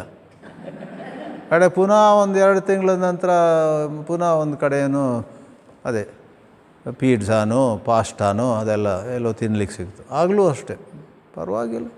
ನಿಮ್ಗೆ ಇಷ್ಟನಾ ಇದು ಕೇಳಿದ್ರೆ, ಇಲ್ಲ ವರ್ಷಕ್ಕೊಂದು ಸರಿ ತಿಂತೀನಿ. ಆದರೆ ಅದು ತಿಂದು ತಿಂದು ಎಷ್ಟೋ ಕಡೆಯಲ್ಲಿ ಅಲ್ಲಿ ಇಲ್ಲಿ ನೀವು ವಿದೇಶದಲ್ಲಿ ಹೋದಾಗ, ವಿದೇಶದಲ್ಲಿ ನೆಲೆಸಿದಾಗ ಕೆಲವು ವರ್ಷ, ಆಗ ಅದಕ್ಕೊಂದು ರುಚಿ ಬರುತ್ತೆ. ಆಗ ಕೆಲವೊಮ್ಮೆ ನಾವೇ ಇವತ್ತೊಂದು ಬದಲಾವಣೆಗೆ ಪೀಡ್ಸಾ ತಿನ್ನೋಣವೇ ಅಂತ. ಎಲ್ಲ ಮೊದಲು ನೀವು ಆ ವಾಸನೆಯೇ ಇಷ್ಟಪಡ್ತಿರಲಿಲ್ಲ, ಈಗ ನೀವೇ ಹೇಳ್ತಿದ್ದೀರ ಪೀಡ್ಸಾಗೆ ಹೋಗೋಣ ಅಂತ. ಆ ರೀತಿಯಲ್ಲಿ ಈ ಅಧ್ಯಾತ್ಮವೂ ಅಷ್ಟೇ. ಆತ್ಮಜ್ಞಾನಂ ವ್ಯವಸೀಯತಾಂ. ಆತ್ಮನಿ ಇಚ್ಛಾ, ಆತ್ಮಜ್ಞಾನೇ ಇಚ್ಛಾ ಅಂತ ಅರ್ಥ. ಕೊನೆಯದು ಸ್ವಲ್ಪ ವಿಚಿತ್ರವಾಗಿದೆ, 8ನೇದು ಈ ಶ್ಲೋಕದಲ್ಲಿ. ನಿಜಗೃಹಾತ್ ತೂರ್ಣಂ ಅಂದರೆ ಬೇಗನೆ, ಆದಷ್ಟು ಬೇಗ ತಮ್ಮ ಸ್ವಂತ ಮನೆಯನ್ನು ಬಿಟ್ಟು ಹೋಗಬೇಕು. ಅಂದರೆ ನೆರೆಮನೆಯಲ್ಲಿ ಹೋಗಿರೋದಾ, ಮಾವನ ಮನೆಗೆ ಹೋಗಿರೋದಾ, ಅತ್ತೆ ಮನೆಗೆ ಹೋಗಿರೋದಾ. ನಾನು ದಾವಣಗೆರೆಯಲ್ಲಿ 5 ವರ್ಷ ಓದಿದ್ದೆ, 75ರಿಂದ 80. ಒಂದು ಸಾರಿ ನನಗೊಂದು ಸೈಕಲ್ ಕೈಗೆ ಸಿಕ್ತು, ಖುಷಿಯಲ್ಲಿ ಓಡಿಸಿದೆ ಅದನ್ನು. ಅಲ್ಲೊಂದು ದೊಡ್ಡ ದ್ವಾರ ಇತ್ತು, ಆ ದ್ವಾರದೊಳಗೆ ಹೋದೆ ಸಿಟಿಯಲ್ಲಿ. ಆಮೇಲೆ ಅಲ್ಲಿ ಮತ್ತೊಂದು ಕಟ್ಟಡಕ್ಕೂ ಒಂದು ಓಪನ್ ದ್ವಾರ, ಗೇಟ್ ಇಲ್ಲ, ಆ ಕಟ್ಟಡದ ದ್ವಾರದೊಳಗೂ ಹೋದೆ ನಾನು ಖುಷಿಯಲ್ಲಿ. ಯೌವನದಲ್ಲೇ ಒಂಥರ ಇರುತ್ತೆ. ಆಮೇಲೆ ಗೊತ್ತಾಯ್ತು ಅದು ರೈಲ್ವೆ ಸ್ಟೇಷನ್ ಒಳಗೆ ಹೋದೆ ಅಂತ. ರೈಲ್ವೆ ಸ್ಟೇಷನ್ ಆಫೀಸ್ ಇರುತ್ತೆ ನೋಡಿ, ಟಿಕೆಟ್ ಎಲ್ಲ ಕೊಡ್ತಾರಲ್ಲ, ರೈಲ್ ಬರುವಲ್ಲ, ಅಲ್ಲಿ ಹೋದಾಗ ಗೊತ್ತಾಯ್ತು ನನಗೆ, ಹೋ ಶಿವ ಎಲ್ಲಿ ಬಂದಪ್ಪ. ನಿಲ್ಲಿಸಿದೆ, ಬ್ರೇಕ್ ಹಾಕಿ ನಿಲ್ಲಿಸಿ ಇಳಿತಿದ್ದೆ. ಒಬ್ಬ ಪೊಲೀಸ್ ಮ್ಯಾನ್ ಬಂದು ಹಿಂಗೆ ನೋಡ್ದ ಮೇಲಿಂದ ಕೆಳಗೆ. ಇದೇನು ಅತ್ತಿ ಮನೆ ಅಂತ ತಿಳ್ಕೊಂಡ್ಯಾ ಅಂತ. ಇದೇನು ಅತ್ತಿ ಮನೆ ಅಂತ ತಿಳ್ಕೊಂಡ್ಯಾ, ನನಗೆ ಮೊದಲು ಅರ್ಥ ಆಗಲಿಲ್ಲ. ನಾವು ಮಂಗಳೂರು ಕಡೆಯಿಂದ ಬಂದವರು, ನಾವು ಅತ್ತೆಯ ಮನೆ ಅಂತೇವೆ, ಅತ್ತಿ ಮನೆ ಅಂತಲ್ಲ. ಅತ್ತಿ ಅಂತ ಒಂದು ಯಾವುದೋ ಮರ ಇದೆ ನೋಡಿ. ಏನಂದ್ರಿ ಅಂದೆ. ಅತ್ತಿ ಮರ ಇದೆಯಲ್ಲ, ಅತ್ತಿ ಮನೆ ಅಂತ ತಿಳ್ಕೊಂಡ್ಯಾ? ಎರಡನೇ ಸಾರಿ ಹೇಳಿದಾಗ ಅರ್ಥ ಆಯಿತು. ಇಲ್ಲ ಸಾರಿ, ನಾನು ಬೋರ್ಡ್ ನೋಡಲಿಲ್ಲ ಅಂತ. ಆಮೇಲೆ ಪುನಃ ನೋಡಿದ್ರು. ಅಲ್ಲ, ವಿದ್ಯಾವಂತ ನೋಡಿದ್ರೆ ಒಂಥರ ಪೋಲಿ ಹುಡುಗ ಅಂತ ಅನಿಸ್ಲಿಲ್ಲ ಅವರಿಗೆ. ಹೋಗಿ ಹೋಗಿ ಅಂದರು. ಸೊ ನಮ್ಮ ಮನೆ ಬಿಟ್ಟು ಹೋಗ್ಬೇಕಂತ ಹೇಳಿದ ಅರ್ಥ ಏನು? ಅತ್ತೆ ಮನೆಗೆ ಹೋಗಬೇಕಾ, ಮಾವನ ಮನೆಗೆ ಹೋಗಬೇಕಾ, ತವ್ರ ಮನೆಗೆ ಹೋಗಬೇಕಾ? ಇಲ್ಲ, ಹಾಗಲ್ಲ. ಒಂದು ಮೊದಲು ನಿಮಗೆ ಅದರ ಒಳ ಅರ್ಥ ಹೇಳೋಣ. ಈ ನನ್ನದು ನಾನು ಅಂತೆಲ್ಲ ಇರುತ್ತೆ ನೋಡಿ, ಆ ಮಾನಸಿಕವಾದ ನಾನು ನನ್ನದು ಅನ್ನೋದರಿಂದ ಹೊರಗೆ ಹೋಗಬೇಕಂತ ಇದರದ್ದು ಒಳಗಿನ ಅರ್ಥ. ಅದನ್ನು ಹಾಗೆ ಹೇಳ್ಬೋದಲ್ಲ. ನಿಜ ಅಂದರೆ ಸಂಸ್ಕೃತದಲ್ಲಿ ಸ್ವಂತ ಅಂತ, ಸ್ವ. ಕನ್ನಡದಲ್ಲಿ ನಿಜ ಶಬ್ದವನ್ನು ಸತ್ಯ ಅನ್ನೋದಕ್ಕೆ ಉಪಯೋಗಿಸ್ತೀವಿ. ಆ ಅರ್ಥ ಸಂಸ್ಕೃತದಲ್ಲಿಲ್ಲ. ನೀವು ಇಂದಿರಾ ಗಾಂಧಿ ತಂದೆ ಹೆಸರು ನೆಹರು ಅಲ್ವಾ ಅಂತ ಕೇಳಿದಾಗ ಇನ್ನೊಬ್ಬರು ಕನ್ನಡದವ್ರು ಏನು ಹೇಳ್ತಾರೆ? ನಿಜ ನಿಜ. ಭಾರತದ ರಾಜಧಾನಿ ಒಂದು ಸ್ವಲ್ಪ ಕಾಲ ಕಲ್ಕತ್ತಾದಲ್ಲಿತ್ತ? ನಿಜ, ಸ್ವಲ್ಪ ಕಾಲ ಕಲ್ಕತ್ತಾ. ನಿಜ. ಕನ್ನಡದಲ್ಲಿ ನಿಜ ಅಂದರೆ ಏನು? ಸತ್ಯ. ನಿಜ ಅಂದರೆ ಸತ್ಯ ಅನ್ನುವಂಥ ಅರ್ಥ ಸಂಸ್ಕೃತದಲ್ಲಿಲ್ಲ. ನಿಜ ಅಂದರೆ ಸ್ವ ಅನ್ನುವ ಅರ್ಥದಲ್ಲಿ, ಸ್ವಗ್ರಹ, ತಮ್ಮದೇ ಮನೆ. ಆಮೇಲೆ ನಿಜ ಭಾಷೆ, ನಮ್ಮ ಭಾಷೆ. ನಿಜ ಗೃಹ ಅಂದರೆ ನಮ್ಮದು ಅಂತ ನಾವು ಅಂದ್ಕೊಂಡಿರೋ ಮನೆಯಿಂದ ಆದಷ್ಟು ಬೇಗ ದೂರ ಆಗಬೇಕು. ಅಂದರೆ ಅದು ಶಬ್ದಶಃ ಅಕ್ಷರಶಃ ನಾವು ನಮ್ಮ ಮನೆ ಬಿಡಬೇಕಂತಿಲ್ಲ. ಆದರೆ ಸಾಮಾನ್ಯವಾಗಿ ಏನಾಗುತ್ತೆ, ನಾವು ನಮ್ಮ ಕುಟುಂಬ, ನಮ್ಮ ಮನೆ ಅಂತೆಲ್ಲ ಇದ್ದಾಗ ಒಂದಿಷ್ಟು ಮಮಕಾರ ಬರುತ್ತೆ. ಆದ್ದರಿಂದ 10ರಲ್ಲಿ 8 ಜನ ಮನೆಯನ್ನು ಬಿಟ್ಟು ಹೋಗ್ತಾರೆ. ಹೋಗಲೇಬೇಕಂತಿಲ್ಲ. ನೀವು ನಿಮ್ಮ ಮನೆಯಲ್ಲಿಯೇ ಏನು ಹೇಳ್ತಾರೆ, ಸ್ಟಾರ್ಟ್ ಸ್ಮಾಲ್ ಗ್ರೋ ಬಿಗ್ ಅಂತಾರಲ್ಲ. ಸ್ವಲ್ಪ ಸ್ವಲ್ಪವಾಗಿ ಪ್ರಾರಂಭ ಮಾಡಿಕೊಂಡು ಸಾಧನೆಯನ್ನು ಬೆಳೆಸ್ಕೊಂಡ್ರೆ, ಎಲ್ಲರೂ ನಿದ್ದೆ ಮಾಡ್ತಿರುವಾಗ ಬೆಳಿಗ್ಗೆ ಸ್ವಲ್ಪ ಬೇಗ ಎದ್ದು ನೀವು ಜಪ ಯೋಗ ಎಲ್ಲ ಮಾಡ್ತೀರ. ಹಾಗೆ ಯಾರೂ ನಿಮಗೆ ಒಬ್ಜೆಕ್ಷನ್ ಹೇಳೋದಿಲ್ಲ. ಇಲ್ಲವಾದರೆ ಕುಟುಂಬದಲ್ಲಿರುವಾಗ ಅದು 2-3 ಜನ, ಈಗೆಲ್ಲ ಕುಟುಂಬಗಳು ಇಷ್ಟು ಚಿಕ್ಕದಾಗಿವೆ, ತಂದೆ ತಾಯಿ ಒಬ್ಬ ಮಗ ಅಷ್ಟೇ, ಆ ಥರ ಆಗಿದೆ ಈಗ. ಇಷ್ಟು ಚಿಕ್ಕ ಕುಟುಂಬದಲ್ಲೂ ಕೂಡ ಮನುಷ್ಯ ಸ್ವಭಾವ ಹೇಗಂದರೆ, ಎಲ್ಲಿಯವರೆಗೆ ಆ ಕುಟುಂಬದ ಇತರ ಸದಸ್ಯರು ನೀವು ಮಾಡುತ್ತಿರುವುದರ ಬಗ್ಗೆ ಮೆಚ್ಚುವುದಿಲ್ವೋ ಅಲ್ಲಿವರೆಗೆ ಇದು ಯಾಕೆ, ಎಲ್ಲ ಯಾಕೆ, ಬನ್ನಿ ಸಿನಿಮಾಕ್ಕೆ ಹೋಗೋಣ, ಬನ್ನಿ ಇಲ್ಲಿ ಬನ್ನಿ ಮಾತಾಡೋಣ, ಸ್ವಲ್ಪ ಇಲ್ಲಿ ಬನ್ನಿ, ನಾವೆಲ್ಲ ಟಿ ವಿ ನೋಡ್ತಿದ್ದೀವಿ, ಒಂದು ಸ್ವಲ್ಪ ಬರಬಾರ್ದಾ ಅಂತೆಲ್ಲ ಹೇಳ್ತಾರೆ. ಗಂಡಸರಾಗಲಿ ಹೆಂಗಸರಾಗಲಿ ಮಕ್ಕಳಾಗಲಿ. It is human nature. ನಾನು ಚಿಕ್ಕವನಿದ್ದಾಗ ನನಗೆ ಅಧ್ಯಾತ್ಮದಲ್ಲಿ ಯಾವ ಆಸಕ್ತಿ ಇರಲಿಲ್ಲ. ನಮಗೆ ಏನೋ ಒಂದು ಇಂಜಿನಿಯರ್ ಆಗಬೇಕೋ, ಡಾಕ್ಟರ್ ಆಗಬೇಕೋ, ವಕೀಲ ಆಗಬೇಕೋ ಏನೋ ಅದೇ ಸಿನಿಮಾ ಅದೆಲ್ಲ ಇತ್ತು. ಆಗ ನನ್ನ ತಂಗಿ ಒಬ್ಬಳು ದಿನ ಸತ್ಯಸಾಯಿ ಭಜನೆ ಹಾಡ್ತಿದ್ಲು. ನಾನು ಬೈದಿದ್ದೀನಿ ಅವಳಿಗೆ, ಏನಿದ್ದು ದಿನ ಭಜನೆ ಹಾಡೋದು, ಸ್ವಲ್ಪ ಸುಮ್ಮನೆ ಇರೋಕ್ಕಾಗಲ್ವ ಅಂತ. ಆ ಥರ, ಯಾಕಂದ್ರೆ ನಮಗೆ ರುಚಿ ಇಲ್ಲ. ಮತ್ತು ನಮಗೆ ಒಂದು ರುಚಿ ಬಂದ ನಂತರ ಅವಳನ್ನು ನಾನು ಮೆಚ್ಚಲಿಕ್ಕೆ ಶುರು ಮಾಡಿದೆ. ಹಬ್ಬ, ಇವಳು ಆ ಕಾಲದಿಂದಲೇ ಭಜನೆ ಹಾಡ್ತಾಯಿದ್ಲು, ಆಗ ನಮಗೆ ಇದು ನಿರರ್ಥಕ ಅನರ್ಥಕ ಅಂತ ಅನಿಸಿತ್ತು ಅಂತ. ಇದು ಮನುಷ್ಯ ಸ್ವಭಾವ. ಅದು ಬರೀ ಅಧ್ಯಾತ್ಮ ಪ್ರಶ್ನೆ ಅಲ್ಲ, ಬೇರೆ ಬೇರೆ ಹವ್ಯಾಸಗಳು ಅಷ್ಟೇ. ನಮಗೆ ಆಸಕ್ತಿ ಇಲ್ಲದಿರುವಾಗ ಇನ್ಯಾರೋ ಒಂದು ಹವ್ಯಾಸ, ಅದು ಏನೋ ಚೆಸ್ ಇರ್ಬೋದು, ಬೇರೆ ಆಟ ಇರ್ಬೋದು, ಓದೋದಿರ್ಬೋದು, ಯಾಕಾದರೂ ಓದ್ತಾರೋ. ಒಂದು ಕಾದಂಬರಿ ಮುಗಿಸಿದ್ರು, ತ್ರಿವೇಣಿ ಕಾದಂಬರಿ ಆಯ್ತು, ಈಗ ಎಮ್ ಕೆ ಇಂದಿರಾ ಹಿಡ್ಕೊಂಡಿದ್ದಾರೆ. ಎಮ್ ಕೆ ಇಂದಿರಾ ಆಯ್ತು, ಈಗ ಭೈರಪ್ಪನ ಹಿಡ್ಕೊಂಡಿದ್ದಾರೆ. ಅದಾದ ನಂತರ ಅದೇನು ಯಾಕೆ ಅಂತ ನಾವು ಹೇಳ್ತೀವಿ. ಅದು ನಮಗೆ ರುಚಿ ಇದ್ದರೆ ಆಗ ಅದು ಓದ್ತಿದ್ದೀರಾ, ಹಣ್ಣೆಲೆ ಚಿಗುರಾದಾಗ ಓದಿದ್ರಾ, ಆಮೇಲೆ ಇದು ಓದಿದ್ರಾ, ಗೆಜೆ ಪೂಜೆ ಓದಿದ್ರಾ, 70-60 ಉದಾಹರಣೆ ಹೇಳ್ತಾ ಇದ್ದೀನಿ. ನಾನು ಹೆಚ್ಚು ಓದಿಲ್ಲ, ನಿಮ್ಮಲ್ಲಿ ಕೆಲವರೆಲ್ಲ ಓದಿರ್ಬೋದು. ಶರಪಂಜರ ಓದಿದ್ರಾ? ಅದು ಯಾರು ಬರೆದಿದ್ದು? ತ್ರಿವೇಣಿಯಾ? ನಾವು ಸಿನಿಮಾ ನೋಡಿದ್ದೀವಿ, ಕೆಲವುದೆಲ್ಲ ಸಿನಿಮಾ ಆಯ್ತು ನೋಡಿ ಆ ಕಾಲದಲ್ಲಿ. ಶರಪಂಜರ, ಅಬ್ಬಬ್ಬಬ್ಬ, ಮನೆ ಮನೆಯಲ್ಲೇ ಅದರ ಬಗ್ಗೆ ಮಾತು. ನಮಗೆ ಅದರಲ್ಲಿ ಆಸಕ್ತಿ ಇಲ್ಲದಿದ್ದರೆ ಆಗ ಇವ್ರು ಯಾಕೆ ಮಾಡ್ತಾರೆ ಅಂತ. ಸೊ ಬಹುಮಟ್ಟಿಗೆ ಕುಟುಂಬದ ಜೀವನದಲ್ಲಿ ಎಷ್ಟೋ ಬಾರಿ ನಿಮಗೆ ಸಾಧನೆ ಮಾಡುವುದು ಅಷ್ಟು ಸುಲಭ ಅಲ್ಲ. ಇತರರು ಒಂದು ರೀತಿ ನಿಮಗೆ ಸಹಕಾರ ಕೊಡೋದಿಲ್ಲ. ಆವಾಗ ಇದನ್ನು ಅಕ್ಷರಶಃ ತಗೊಳ್ಳಿ, ಅವಕಾಶ ಸಿಕ್ಕಿದರೆ. ಒಂದು ವೇಳೆ ಆ ಥರ ಆಗದಿದ್ದರೂ ಚಿಂತೆ ಇಲ್ಲ. ಆದ್ದರಿಂದ ಒಳ ಅರ್ಥವನ್ನು ನಾನು ಮೊದಲು ಹೇಳಿದೆ. ಒಳ ಅರ್ಥ ಏನು? ಮನೆಯಲ್ಲಿರಿ ಅಥವಾ ಮನೆ ಬಿಡಲಿ, ಮಾನಸಿಕವಾಗಿ ನಿಮ್ಮಲ್ಲಿರುವ ಮಮಕಾರ, ಇದು ನಮ್ಮ ರೀತಿ, ಇದು ನನ್ನ ಮನೆ, ಇದು ನನ್ನ ಕುಟುಂಬ, ಅಯ್ಯೋ ಇದು ನನ್ನ ತಮ್ಮ, ಇದು ನನ್ನ ತಂಗಿ, ನಾನು ನನ್ನದು ಅನ್ನೋದು ಮಾನಸಿಕವಾಗಿ ಸೈಕಲಾಜಿಕಲಿ ಅದು ನಿಮ್ಮನ್ನೊಂದು ರೀತಿ ಸೆರೆ ಹಿಡಿದಿರುತ್ತೆ. Come out of the prison of psychological confinement, that is main meaning. But outer side of it is ನಿಜಗ್ರಹ ತೂರ್ಣಂ ವಿನಿರ್ಗಮ್ಯತಾಂ. ಈಗ ಈ ಶ್ಲೋಕನ ಇನ್ನೊಮ್ಮೆ ಹೇಳೋಣವಂತೆ. ಇಡೀ ಪಂಕ್ತಿ ಹೇಳ್ತೀನಿ, ಪ್ರಯತ್ನ ಮಾಡಿ. ವೇದೋ ನಿತ್ಯಮಧೀಯತಾಂ ತದುದಿತಂ ಕರ್ಮ ಸ್ವನುಷ್ಠೀಯತಾಂ. ಕಷ್ಟ ಬಿಡಿಸಿಯೇ ಹೇಳೋಣವಂತೆ. ಆಗತ್ತಾ? ಹಾಂ, ನೋ ಪ್ರಾಬ್ಲಮ್.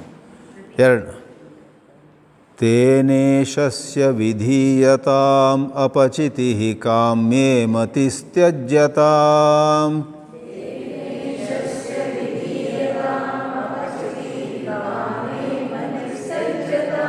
ಗುಡ್. ಪಾಪೌಘ ಪರಿಧೂಯತಾಂ ಭವಸುಖೇ ದೋಷೋನುಸಂಧೀಯತಾಂ.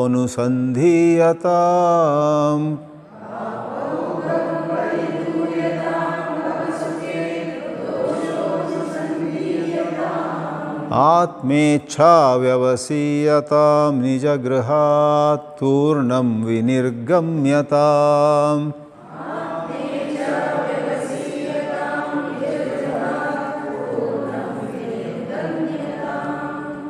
ಇನ್ನು ಮುಂದೆ ಬರುವಂಥ ಉಪದೇಶಗಳು ಈವರೆಗೆ ಬಂದ ಉಪದೇಶಗಳಿಂದ ಬಹಳ ಭಿನ್ನ ಅಥವಾ ದೂರ ಅಲ್ಲ.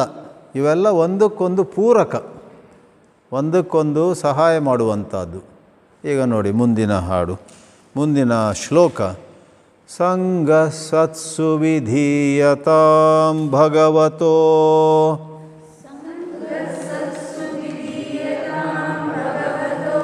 ಭಕ್ತಿರ್ದೃಢಾ ಧೀಯತಾಂ.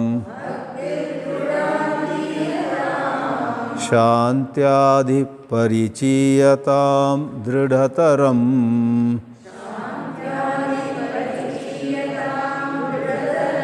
ಕರ್ಮಾಶು ಸಂತ್ಯಜ್ಯತಾಂ. ಸದ್ವಿದ್ವಾನ್ ಉಪಸೃಪ್ಯತಾಂ ಪ್ರತಿದಿನಂ.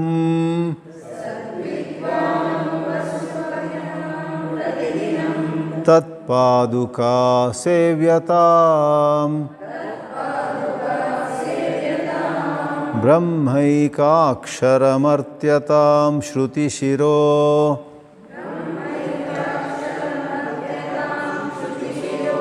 ವಾಕ್ಯಂ ಸಮಾಕರ್ಣ್ಯತಾಂ.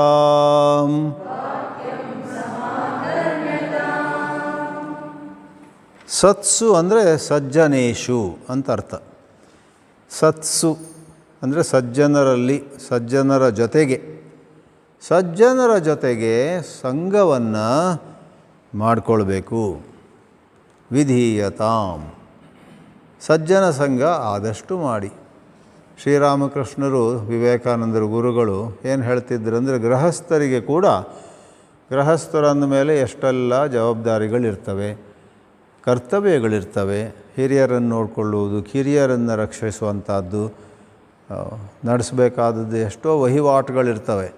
ಅವರಿಗೆ ಏನು ಹೇಳ್ತಿದ್ರು ಅಂದರೆ ಶ್ರೀರಾಮಕೃಷ್ಣ, ಚಿಂತೆ ಇಲ್ಲ, ವಾರದಲ್ಲಿ ಎಲ್ಲೋ 1-2 ಗಂಟೆಗಳ ಅವಧಿಯಲ್ಲಿ ಸ್ವಲ್ಪ ಏಕಾಂತಕ್ಕೆ ಹೋಗಿ, ನಿಮ್ಮ ಮನೆಯಿಂದ ಹತ್ತಿರದಲ್ಲೇ ಯಾವುದಾದ್ರೂ ಕೆರೆ ಇದ್ದರೆ ಕೆರೆ, ಆ ಕಾಲದಲ್ಲಿ ನದಿ, ಕೆರೆ ಅವುಗಳ ಪಕ್ಕದಲ್ಲಿ ಹೋದಾಗ ಅಲ್ಲಿ ಜನಸಂದಣಿ ಇರುವುದಿಲ್ಲ. ಬಾಜಾರ್ಗೆ ಹೋದರೆ, ಮಾರ್ಕೆಟಿಗೆ ಹೋದರೆ, ಹಿಂದಿನ ಕಾಲದಲ್ಲಿ ನಾನು 86-87ಕ್ಕೆ ಬೆಂಗಳೂರಿಗೆ ಬರ್ತಾಯಿದ್ದೆ. ಆವಾಗ ಅವೆನ್ಯೂ ರೋಡ್ ಬಹಳ ಫೇಮಸ್.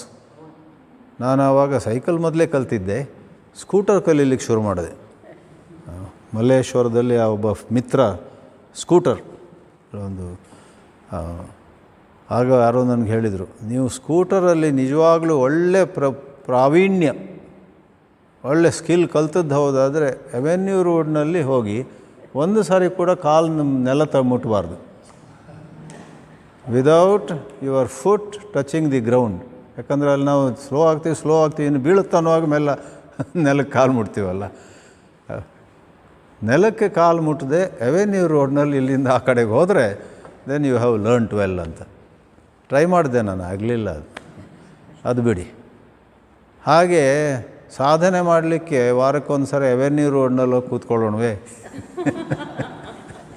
ಈಗ ಅಂಥದ್ದು 100 ರೋಡ್ ಬಂದಿರಬೇಕು ಬೆಂಗಳೂರಿನಲ್ಲಿ, ಎಲ್ಲ ಕಡೆ ಈಗ ಜನಸಂದಣಿ. ರಾಮಕೃಷ್ಣರು ಹೇಳ್ತಾಯಿದ್ರು, ಎಷ್ಟೇ ಕರ್ತವ್ಯಗಳು ಕೆಲಸಗಳೆಲ್ಲ ಇದ್ದರೂ ವಾರದಲ್ಲಿ 1.5-2 ಗಂಟೆ, ಸಾಧ್ಯವಾದರೂ 3 hours, ಒಂದು ವಿಂಡೋ ಆಫ್ ಟೈಮ್ ಏಕಾಂತಕ್ಕೆ ಹೋಗಿ. ಈ ಕಾಲದಲ್ಲಿ ಬೇರೆ ಎಲ್ಲೂ ಇಲ್ಲದಿದ್ದರೆ ರಾಮಕೃಷ್ಣರ ಹೆಸರು ಎತ್ತಿದೆ ನಾನು. ರಾಮಕೃಷ್ಣ ಮಿಷನ್ನೇ ಒಂದು ಶಾಂತವಾದ ಸ್ಥಳ. ಬಸವನಗುಡಿಯಲ್ಲಿ ಹೋಗಿ, ಅದು ಸೂರಲ್ಲಿ ಇನ್ನೊಂದಿದೆ, ಅಥವಾ ಈ ಸುವರ್ಣಮುಖಿ ಆಶ್ರಮದಲ್ಲಿ ಬಂದು ಇಲ್ಲಿ ದೇವಸ್ಥಾನ ಇದೆ, ಅಲ್ಲಿ ಕೂತ್ಕೊಳ್ಬೋದು. ಜನವೇ ಇರೋದಿಲ್ಲ, ಶಾಂತವಾಗಿ. ಈ ಪ್ರಕಾರ ನಾವು ಮನಸ್ಸಿದ್ದರೆ ಮಾರ್ಗ ಅಲ್ವೇ? ಆ ಪ್ರಕಾರ ಇಲ್ಲಿ ಹೇಳ್ತಾರೆ, ಸಂಗ ಸತ್ಸು ವಿಧೀಯತಾಂ. ಆ ಥರ ನಾವು ಮಾಡಿದರೆ ಭಗವತಃ ಭಕ್ತಿ ದೃಢ ಅಧೀಯತಾಂ. ಈ ವಿಧೀಯತಾಂ, ಅಧೀಯತಾಂ, ಅನುಸಂಧೀಯತಾಂ ಇದೆಲ್ಲ ಹೆಚ್ಚು ಕಡಿಮೆ ಒಂದೇ ಅರ್ಥದಲ್ಲಿ ಹೇಳಲಾಗಿವೆ. ಅವುಗಳ ಅಭ್ಯಾಸ ಮಾಡಬೇಕು ಅಂತ. ಭಗವಂತನ ಕಡೆ ಇರುವ ಭಕ್ತಿಯನ್ನು ನಾವು ದೃಢ ಅಂತ ಹೇಳಿದ್ದಾರೆ. ಭಗವತೋ ಭಕ್ತಿ ದೃಢ ಅಧೀಯತಾಂ, ಅದನ್ನು ದೃಢಪಡಿಸಬೇಕು. ಹೇಗೆ ಒಂದು ಸಣ್ಣ ಗಿಡಕ್ಕೆ ನಾವು ಒಂದು ಬೇಲಿ ಹಾಕಿ ನರ್ಸರಿಯಿಂದ ತಗೊಂಬರ್ತೀವಿ. ಒಂದು 2 ವಾರದ ಹಿಂದೆ ನಮ್ಮ ಹೊಸದಾಗಿ ತೆರೆದಿರುವ ಆಶ್ರಮದಲ್ಲಿ ನಿಮ್ಮಲ್ಲಿ ಕೆಲವರೆಲ್ಲ ಬಂದು ನೋಡಿದ್ದೀರಾ. ಡಾಕ್ಟರ್ ನಾಗರಾಜ್ ಅವರೇ ಅದರ ಉದ್ಘಾಟನೆ ಮಾಡಿದರು ಜನವರಿಯಲ್ಲಿ. ಸುಮಾರು ಒಂದು 800-900 ಸ್ಯಾಪ್ಲಿಂಗ್ಸ್ ತಂದರು ಸಸಿ. ಅವುಗಳೊಂದಿಗೆಲ್ಲ ನೆಡ್ತಾ ಇದ್ದಾರಲ್ಲಿ ಮಳೆ ಮಧ್ಯದಲ್ಲಿ, ಭಾಳ ಮಳೆಯಲ್ಲಿ. ಆ ಮಳೆಯಲ್ಲೂ ರೈನ್ ಕೋಟ್ ಹಾಕ್ಕೊಂಡು ಏನೋ ಮಾಡ್ಕೊಂಡು ಕೆಲಸಗಾರರೆಲ್ಲ. ಅದು ಒಬ್ಬ ಹೈದರಾಬಾದ್ ಇನ್ನೊಬ್ಬ ಕನ್ಸಲ್ಟೆಂಟ್ ಹೇಳಿದ ರೀತಿಯಲ್ಲಿ. ಚೆಂದ ತೋರೋಕ್ಕಲ್ಲ, ಚೆಂದ ಸ್ವಲ್ಪ ಇರುತ್ತೆ, ಚೆಂದ ತೋರೋದಕ್ಕಿಂತ ಅಥವಾ ಆ ಮರಗಳಿಂದ ಏನಾದ್ರು ಆದಾಯ ಬರುತ್ತಾ ಅನ್ನೋ ಆ ರೀತಿಯ ಅಂಶಗಳಕ್ಕಿಂತ ಹೆಚ್ಚಾಗಿ ಬೇರೆ ಕೆಲವು ಪ್ರಕೃತಿಯ ಜೊತೆ ನಮ್ಮ ಸಂಬಂಧ ಚೆನ್ನಾಗಿರಬೇಕು. ಮತ್ತು ಇಂತಿಂಥ ಗಿಡಗಳಿಗೆ ಇಂತಿಂಥ ಕೆಲವು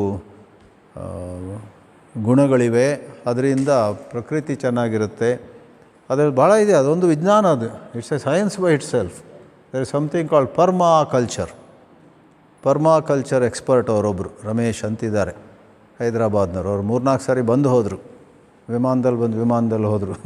ಇರಲಿ, ಎಷ್ಟು ಖರ್ಚು ಮಾಡಿದರೂ ಬೇಸರ ಇಲ್ಲ. ನಮ್ಮ ಆಶ್ರಮದಲ್ಲಿ ಅದನ್ನು ನೆಡ್ತಾ ಇದ್ದೇವೆ. ಯಾಕೆ ಬಂತದು? ಈಗ ಹೇಳಿದೆವು ನಾವು,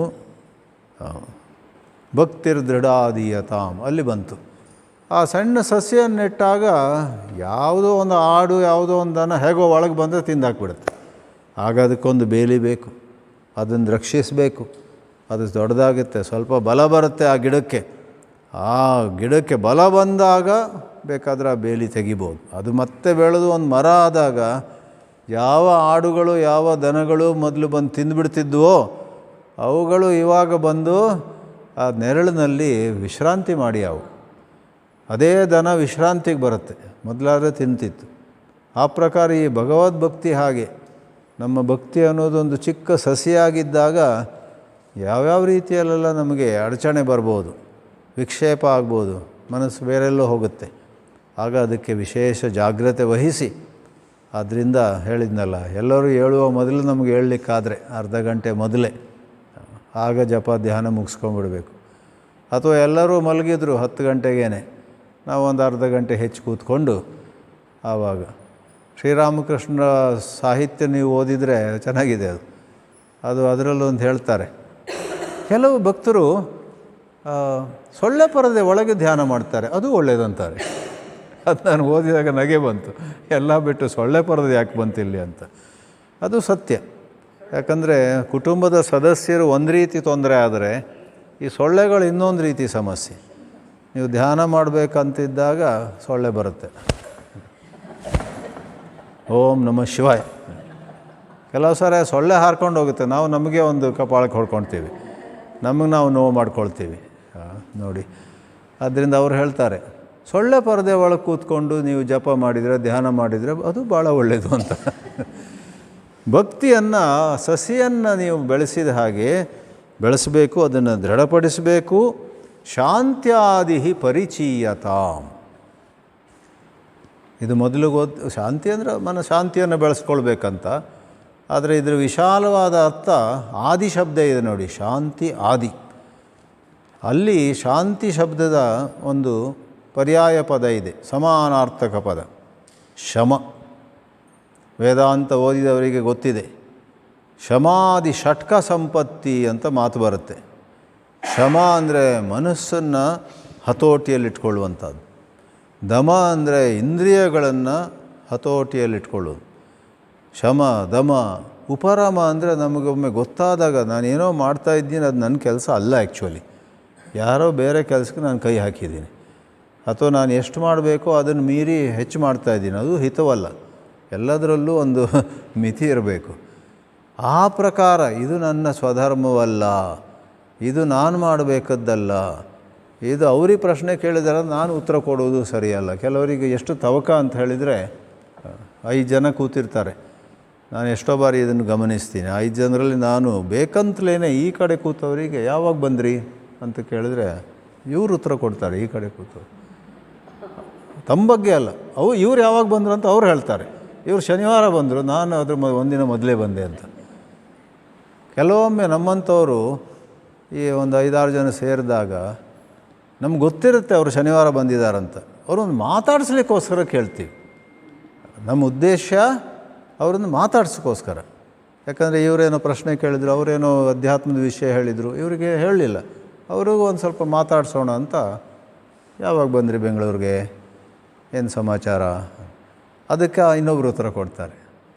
ಅದರಿಂದ ಅದು ಗೊತ್ತಾದಾಗ ನಿಮಗೆ ಕೆಲವೊಮ್ಮೆ ನನಗೆ ಅದಕ್ಕೆ ಜಿಹ್ವಾ ಚಾಪಲ್ಯ ಅಂತಾರೆ.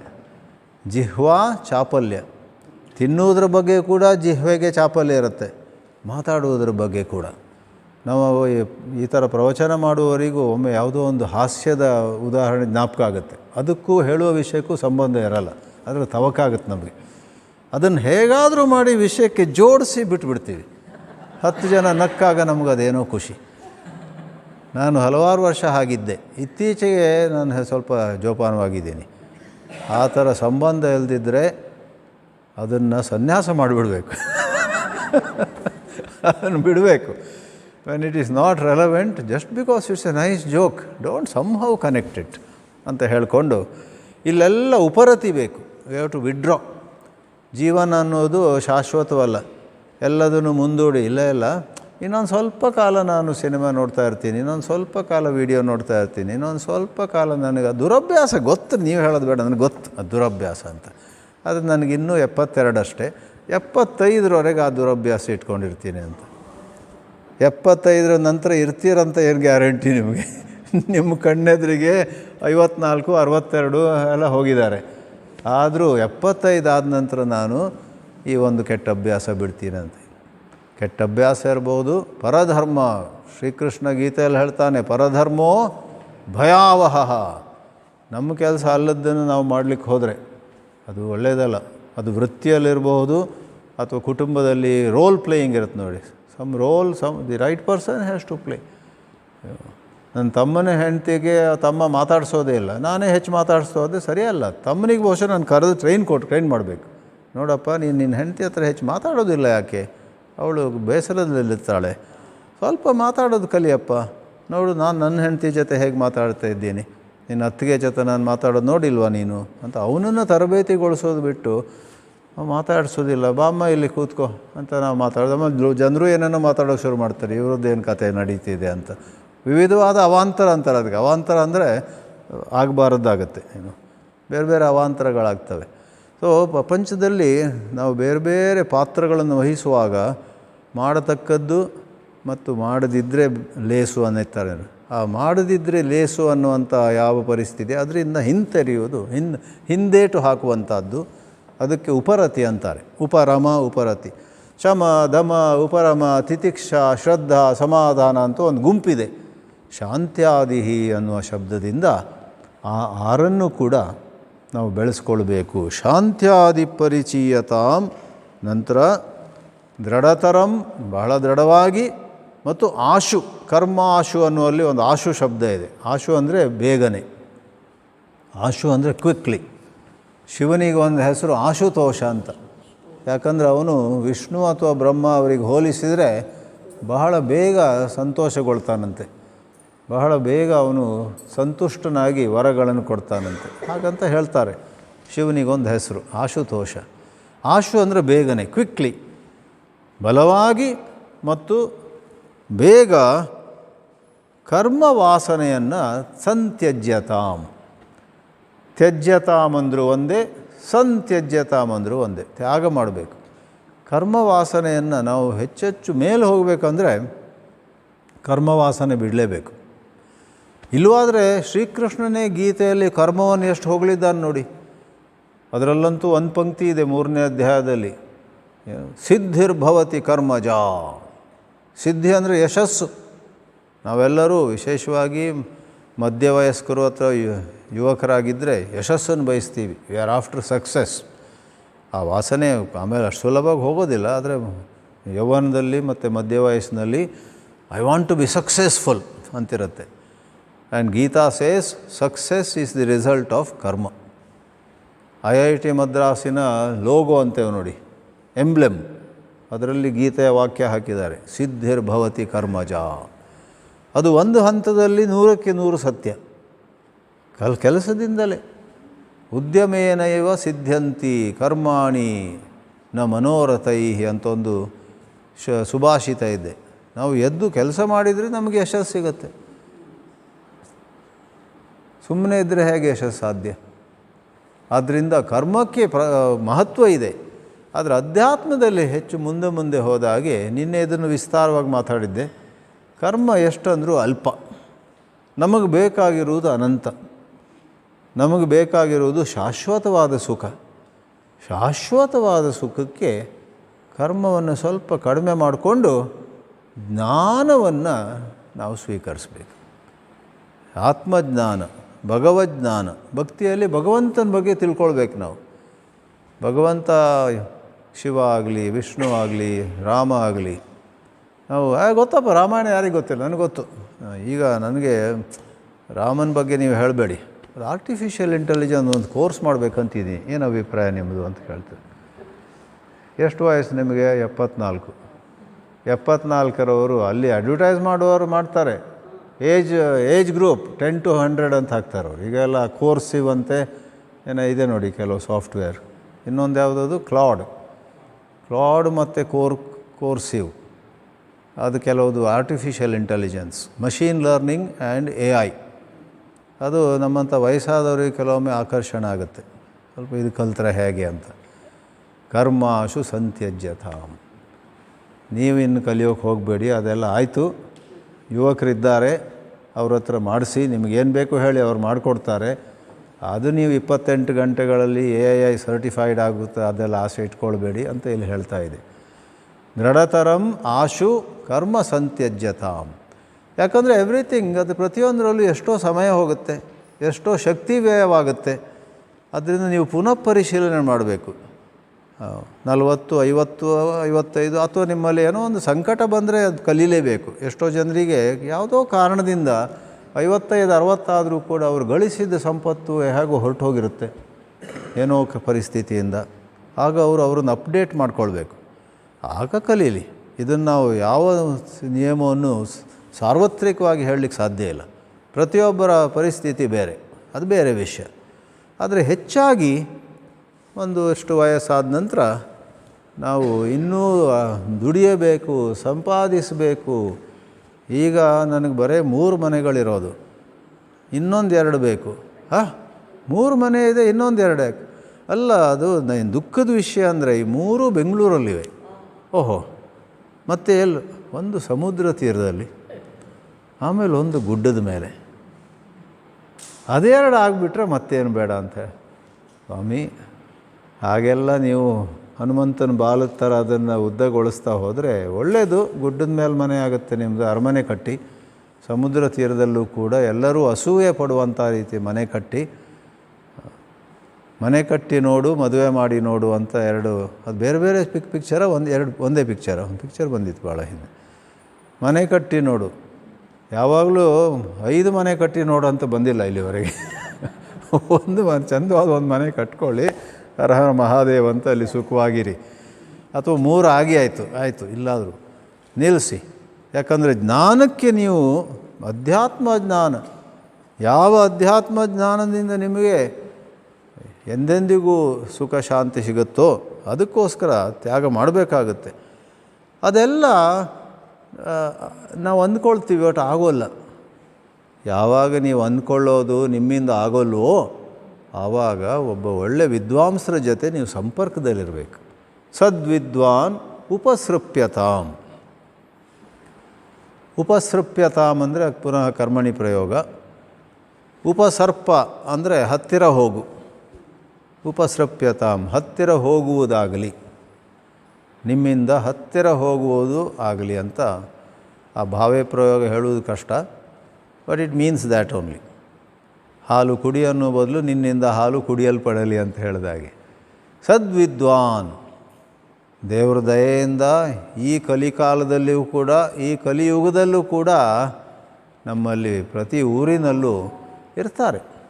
ಊರಲ್ಲಿ ಒಂದು ಸ್ವಲ್ಪ ದೂರದಲ್ಲಿ ಕೆಲವರು ವಿದ್ವಾಂಸರಿರ್ತಾರೆ.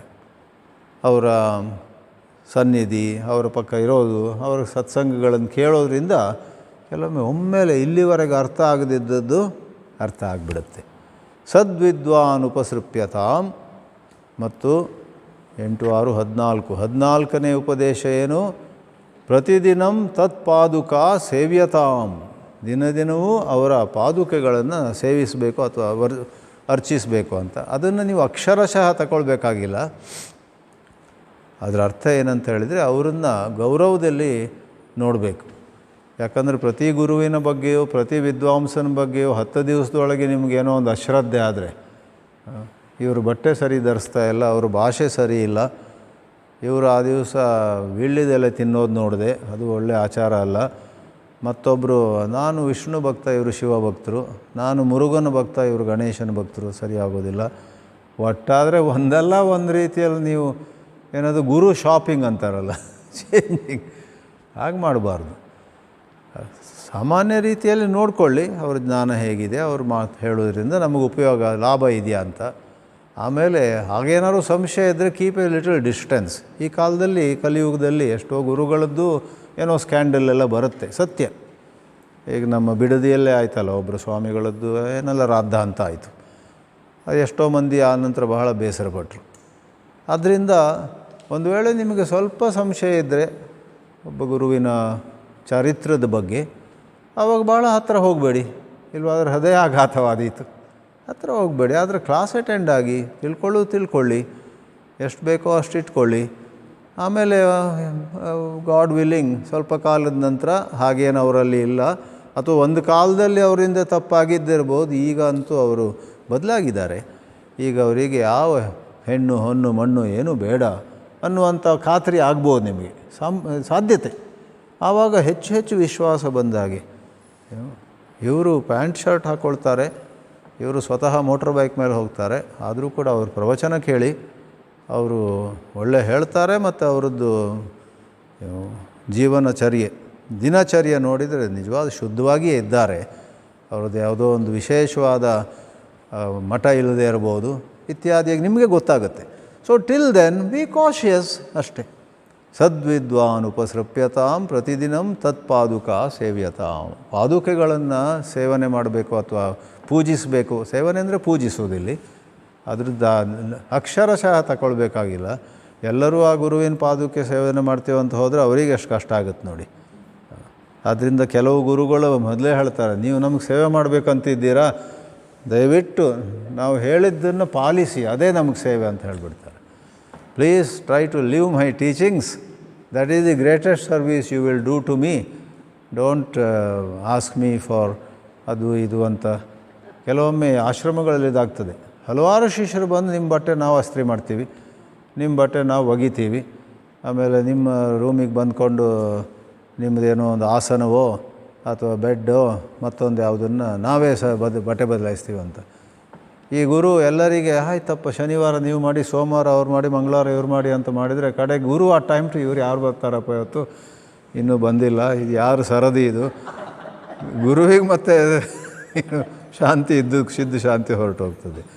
ಆದ್ದರಿಂದ ಅವ್ರ ಹೆಸರೇ ಹೇಳೋದಿಲ್ಲ. ನಮ್ಮ ಚಿನ್ಮಯ ಮಿಷನ್ನೊಬ್ಬರು ಗುರುಗಳು ಕೈ ಮುಗಿದು ಹೇಳಿದರು ಬ್ರಹ್ಮಚಾರಿಗಳಿಗೆ, ನಾವು ಏನು ಪಾಠ ಮಾಡ್ತೀವೋ ಅಲ್ಲಿ ಕೆಲವು ಉಪದೇಶ ಕೊಡ್ತೀವಲ್ಲ ಅದರದ್ದೆಲ್ಲ ಸೇವೆ ಮಾಡಿದರೆ, ಅದು ಪಾಲನೆ ಮಾಡಿದರೆ, if you follow some teachings given to in the classes that is the biggest seva, don't ask for any other seva ಅಂತ ಒಬ್ಬರು ಹೇಳಿದಾಗ ನಾನು ಅಲ್ಲಿ ನಿಂತಿದ್ದೆ, ನನ್ನ ನಗೆ ಬಂತು.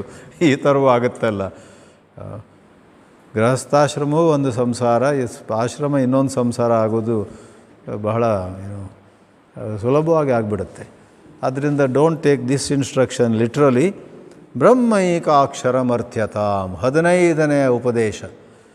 ಇಲ್ಲಿ ಮತ್ತೇನಲ್ಲ, ಬ್ರಹ್ಮ ಏಕ ಅಕ್ಷರ, ಬ್ರಹ್ಮವನ್ನು ಸೂಚಿಸುವಂತಹ ಒಂದೇ ಅಕ್ಷರ. ಅದು ಯಾವುದಂತ ಹೇಳಿದರೆ ಓಂಕಾರ. ಓಂಕಾರವನ್ನು ನೀವು ಬಯಸಬೇಕು. ಅರ್ಥ್ಯತಾಂ, ನಿಮಗೆಲ್ಲರಿಗೂ ಶಬ್ದ ಗೊತ್ತಿದೆ, ಪ್ರಾರ್ಥನೆ. ಪ್ರಾರ್ಥನೆಯಲ್ಲಿ ನೀವು ತೆಗೆದರೆ ಅರ್ಥನೆ. ಪ್ರಾರ್ಥನೆಯಲ್ಲೂ ಅರ್ಥ ಅಂತ ಧಾತು ಇದೆ. ವಿದ್ಯಾರ್ಥಿ ಅನ್ನೋದ್ರಲ್ಲೂ ಅರ್ಥ ಅಂತ ಧಾತು ಇದೆ. ಧನಾರ್ಥಿ, ಹಣವನ್ನು ಬಯಸುವವನು ಧನಾರ್ಥಿ, ವಿದ್ಯೆಯನ್ನು ಬಯಸುವವನು ವಿದ್ಯಾರ್ಥಿ, ದೇವರಲ್ಲಿ ಏನನ್ನಾದರೂ ಕೇಳಿಕೊಳ್ಳುವವನು ಪ್ರಾರ್ಥನೆ ಮಾಡ್ತಾನವನು. ಆ ಅರ್ಥ ಶಬ್ದ ಉಪಯೋಗಿಸ್ಕೊಂಡು, ಅರ್ಥ ಕ್ರಿಯಾಪದದ ಧಾತು ಉಪಯೋಗಿಸ್ಕೊಂಡು ಇಲ್ಲಿ ಹೇಳಿದ್ದಾರೆ, ಬ್ರಹ್ಮೈಕಾಕ್ಷರಂ, ಓಂಕಾರವನ್ನು ನೀವು ಆಸೆ ಪಡಿ. ಓಂಕಾರಕ್ಕಾಗಿ ಓಂಕಾರವನ್ನು ಜಪಿಸುತ್ತಾ ಓಂಕಾರದ ಮಹಿಮೆ, ಓಂಕಾರದ ಆಳ, ಓಂಕಾರದ ಪ್ರಭಾವ ಏನು, ಓಂಕಾರ ನಮಗೆ ಯಾವ ರೀತಿ ಸಹಾಯ ಮಾಡ್ಬೋದು, ಅದನ್ನೆಲ್ಲ ನೀವು ಬಯಸಿದರೆ ಅಭ್ಯಾಸ ಮಾಡ್ತೀರ. ಬಯಕೆ ಇಲ್ಲದಿದ್ದರೆ ಎಲ್ಲ ಅಭ್ಯಾಸ ಆಗುತ್ತೆ. ಆದ್ದರಿಂದ ಓಂಕಾರದ ಅಭ್ಯಾಸ ಮಾಡಿ ಅಂತ. ಇಲ್ಲೂ ಕೂಡ ಸ್ವಲ್ಪ ವಿಸ್ತಾರದಲ್ಲಿ ಹೇಳುವುದಿದ್ದರೆ, ಒಮ್ಮೆ ಆಗಬೇಕಂತಿಲ್ಲ, ಮಾಡ್ಬೋದು. ಪ್ರತಿಯೊಬ್ಬರು ಓಂಕಾರದ ಅಭ್ಯಾಸ ಮಾಡ್ಬೋದು. ಒಂದು ವೇಳೆ ನೀವು ಅದಕ್ಕೆ ಅರ್ಹರಲ್ಲದಿದ್ದರೆ ಯಾವುದೋ ಕಾರಣದಿಂದ ಅದು ನಿಮಗೆ ರುಚಿಸೋದಿಲ್ಲ, ಸ್ವಲ್ಪ ಕಾಲಕ್ಕೆ ನಿಮ್ಮ ಮನಸ್ಸು ಬೇರೆ ಕಡೆ ಓಡುತ್ತೆ. ಆಗ ಈ ಕಾಲದಲ್ಲಿ ಎಷ್ಟೋ ಗುರುಗಳೆಲ್ಲ ಓಂ ನಮಃ ಶಿವಾಯ ಮಾಡಿ, ಅಥವಾ ಓಮನ್ನು ಬಿಟ್ಟು ಕೂಡ ನಮಃ ಶಿವಾಯ ಮಾಡಿ, ಓಂ ಶ್ರೀರಾಮ್ ಜಯ ರಾಮ್ ಜಯ ಜಯ ರಾಮ್ ಮಾಡಿ ಅಂತಾರೆ. ಆದರೆ ಬಹಳ ಸಾಂಪ್ರದಾಯಿಕ ಗುರುಗಳೆಲ್ಲ ಓಂ ಅಂದರೆ ಎಲ್ಲರೂ ಹೇಳೋಂಗಿಲ್ಲ, ಅದು ಓಂಕಾರ ಸ್ನಾನ ಮಾಡದೆ ಹೇಳೋಂಗಿಲ್ಲ, ಓಂಕಾರ ಹೆಂಗಸರು ಹೇಳಬಾರ್ದು, ಓಂಕಾರ ಅದು ಅಂತೆಲ್ಲ. ಈ ಪ್ರಪಂಚದಲ್ಲಿ ಯಾವ ಸಮಯದಲ್ಲೂ ಕೂಡ ಒಂದು ಕಡೆ ಅತಿ ಸಾಂಪ್ರದಾಯಿಕರಾಗಿರ್ತಾರೆ. ಪ್ರತಿ ಧರ್ಮದಲ್ಲೂ, ಹಿಂದೂ ಧರ್ಮ ಆಗಲಿ, ಇಸ್ಲಾಂ ಆಗಲಿ, ಕ್ರಿಶ್ಚಿಯಾನಿಟಿ ಆಗಲಿ, ಜುಡಾಯಿಸಮ್ ಆಗಲಿ, ಬಹಾಯ್ ಆಗಲಿ, ಎಲ್ಲ ಕಡೆ ಅಷ್ಟೆ. There are some ultra orthodox people, and then there are some ಇನ್ನೊಂದು ಎಕ್ಸ್ಟ್ರೀಮಲ್ಲಿ ಭಾಳ ಲಿಬರ್ಟಿ ಕೊಡ್ತಾರೆ. ಅದು ಇನ್ನೊಂದು ತೊಂದರೆ, ಭಾಳ ಲಿಬರ್ಟಿ, ಏನಾದರೂ ಮಾಡಿ ಪರವಾಗಿಲ್ಲ, ಓಮನ ಬದಲು ವಾಮ್ ಅಂತ ಹೋಗಿ ಏನಂತ ಹಾಗೆ ಮಾಡೋಂಗಿಲ್ಲ. ಇವು ಕಾಣಿಸೆ ವಾಮ್ ದೇವರಿಗೆ ವಾಂತಿ ಬಂದೈತೆ ಆಮೇಲೆ. ಅಷ್ಟೆಲ್ಲ ಅದನ್ನು ಡಿಸ್ಟಾರ್ಟ್ ಮಾಡೋಂಗಿಲ್ಲ. ಆದರೆ ಎಷ್ಟೋ ನಮ್ಮಲ್ಲಿ ಹರಿ ಓಂ ಅಂತೀವಿ ನಾವು. ಅದಕ್ಕೊಬ್ಬರು ಚಂದವಾಗಿ ಹೇಳಿದರು, ಹರಿ ಓಂ ಚಿನ್ಮಯ ಮಿಷನ್ನಲ್ಲಿ ಪ್ರಸಿದ್ಧ. ಅದು ಬೃಂದಾವನದ ಅಖಂಡಾನಂದ ಸ್ವಾಮಿ ಅದಕ್ಕೊಂದು ಅರ್ಥ ಕೊಟ್ಟರು. ಎಲ್ಲಾದರೂ ನಿಮಗೆ ನಮಗೆ ಸ್ನಾನ ಮಾಡಿಲ್ಲ, ಬಟ್ಟೆ ಸ್ವಲ್ಪ ನಿನ್ನೆ ಹಾಕಿದ್ದನ್ನೇ ಹಾಕ್ಕೊಂಬಿಟ್ಟಿದ್ದೀನಿ, ಓಂ ಹೇಳ್ಬೋದಾ ಅಂತ ಸಂಶಯ ಇದ್ದರೆ ನೋಡಿ, ಹರಿಹಿ ಅಂತ ಸೇರಿಸಿದಾಗ, ಹರಿಹಿ ಅಂತ ಹೇಳಿದಾಗ ಅಶುದ್ಧರು ಶುದ್ಧ ಆಗ್ತಾರೆ. ಹರಿಹ ಅಂತ ಹೇಳಿದಾಗ ನೀವು ಹಳೆ ಬಟ್ಟೆ ಹಾಕಿದರೂ ತೊಂದರೆ ಇಲ್ಲ, ಹೊಸ ಬಟ್ಟೆ ಹಾಕಿದವರಷ್ಟು ಅರ್ಹತೆ ಬರುತ್ತೆ ನಿಮಗೆ. ಹೇಗಂದರೆ ಅಡಾಪ್ಟ್ರ್ ಇದ್ದ ಹಾಗೆ. ಎಲ್ಲೋ ಒಂದು ಕಡೆ ನೀವು ಚುಚ್ಚೋಕೆ ಹೋಗ್ತೀರಾ, ಅಲ್ಲಿ 3 ಪಿನ್ ಇದೆ, ನೀವು ತಂದಂಥ ಉಪಕರಣದ ಪ್ಲಗ್ಗು 2 ಪಿನ್ ಇರೋದು. ಆ 3 ಪ್ಲಗ್ಗಲ್ಲಿ ಅದು ಹಂಗೆ ಕೂತ್ಕೊಳ್ಳೋದಿಲ್ಲ. ಯಾವುದಾದ್ರು ಎಲೆಕ್ಟ್ರಿಕ್ ಶಾಪ್ಗೆ ಹೋದರೆ ಒಂದು ಅಡಾಪ್ಟರ್ ಸಿಗುತ್ತೆ, ಆ ಬದಿಯಲ್ಲಿ ಅದು ಆ 3 ಪಿನ್ನಿಗೆ ಸರಿಯಾಗಿ ಹೋಗುತ್ತೆ ಒಳಗೆ. ಈ ಕಡೆಯಲ್ಲಿ ಸ್ವಲ್ಪ ವ್ಯತ್ಯಾಸ ಇರುವಂತಹ 2 ಪಿನ್ ಇರೋದು ಒಳಗೆ ಹೋಗುತ್ತೆ. ಇತ್ಯಾದಿ ಹಲವಾರು ಅಡಾಪ್ಟರ್ಗಳಿದೆಯಲ್ಲ ಎಲೆಕ್ಟ್ರಿಕಲ್ ಇದರಲ್ಲಿ. ಸೊ ಅವ್ರು ಹೇಳಿದರು, ಹರಿಹಿ ಅನ್ನೋದು ಅಡಾಪ್ಟರ್ ಅಂತೆ. ನೀವು ಸೀದಾ ಓಂ ಮುಟ್ಟೋಕೆ ಹೋದರೆ ಸ್ವಲ್ಪ ಹೆಚ್ಚು ಕಡಿಮೆ ಆಗ್ಬೋದು, ಹರಿಹಿ ಓಂ ಅಂತ ಹೇಳಿ. ಹರಿ ಓಂ ಹರಿ ಓಂ. ಬ್ರಹ್ಮ ಏಕಾಕ್ಷರಂ ಅಂದರೆ ಓಂಕಾರದ ಉಪಾಸನೆ ಮಾಡಿ ಅಂತ. ಕೊನೆಯದಾಗಿ ಈ ಪದ್ಯದಲ್ಲಿ ಶ್ರುತಿ ಶಿರೋವಾಕ್ಯಂ ಸಮಾಕರ್ಣ್ಯತಾಂ. ಆಕರ್ಣಿತಾಂ ಅಂದ್ರೇ ಕೇಳಬೇಕು ಅಂತ. ಸಂಸ್ಕೃತದಲ್ಲಿ ಕೇಳುವುದಕ್ಕೆ 2 ಶಬ್ದಗಳಿವೆ ಪ್ರಸಿದ್ಧವಾದದ್ದು, ಇನ್ನೂ ಇರ್ಬೋದು. ಇನ್ನೊಂದಿದೆ ನಿಶಮ್ಯ ಅಂದರೂ ಕೂಡ ಕೇಳಿದು ಅಂತ ಅರ್ಥ. ಆದರೆ ಮುಖ್ಯವಾಗಿ ಶೃಣೋತಿ ಮತ್ತು ಆಕರ್ಣಯತಿ. ಶೃಣೋತಿ ಆಕರ್ಣಯತಿ. ಇಲ್ಲಿ ಆಕರ್ಣ ಉಪಯೋಗಿಸಿದ್ದಾರೆ, ಅದಕ್ಕೆ ಇನ್ನೊಂದು ಉಪಸರ್ಗ ಸೇರಿಸಿದ್ದಾರೆ, ಸಮಾಕರ್ಣ್ಯತಾಂ. ಚೆನ್ನಾಗಿ ಕೇಳಬೇಕಂತೆ. ಏನು ಕೇಳಬೇಕು? ಶ್ರುತಿ ಶಿರೋವಾಕ್ಯಂ. ಶ್ರುತಿ ಅಂದರೆ ವೇದ, ಶ್ರುತಿಯ ಶಿರ ಅಂದರೆ ವೇದದ ಶಿಖರ, ಅದು ವೇದಾಂತ. ವೇದದಲ್ಲಿ ಎಲ್ಲಕ್ಕಿಂತ ಹೆಚ್ಚಿನ ಸ್ಥಾನ ಹೊಂದಿರುವುದು ಉಪನಿಷತ್ತುಗಳು. ಉಪನಿಷತ್ತುಗಳನ್ನು ನೀವು ಆಲಿಸಬೇಕು, ಕೇಳಬೇಕು. ಶ್ರುತಿ ಶಿರೋ ವಾಕ್ಯಂ ಸಮಾಕರ್ಣ್ಯತಾಂ. ಕನ್ನಡದಲ್ಲಿ ಕೇಳು ಅನ್ನುವ ಶಬ್ದಕ್ಕೆ ಪ್ರಶ್ನೆ ಕೇಳುವುದಕ್ಕೂ ಕೂಡ ನಾವು ಕೇಳು ಅಂತ ಉಪಯೋಗಿಸ್ತೀವಿ. ಯಾರೋ ಒಬ್ಬ ಇಂಗ್ಲೀಷ್ ಕಲಿಯುವಾಗ ಅವನಿಗೆ ಕನ್ನಡಿಗ,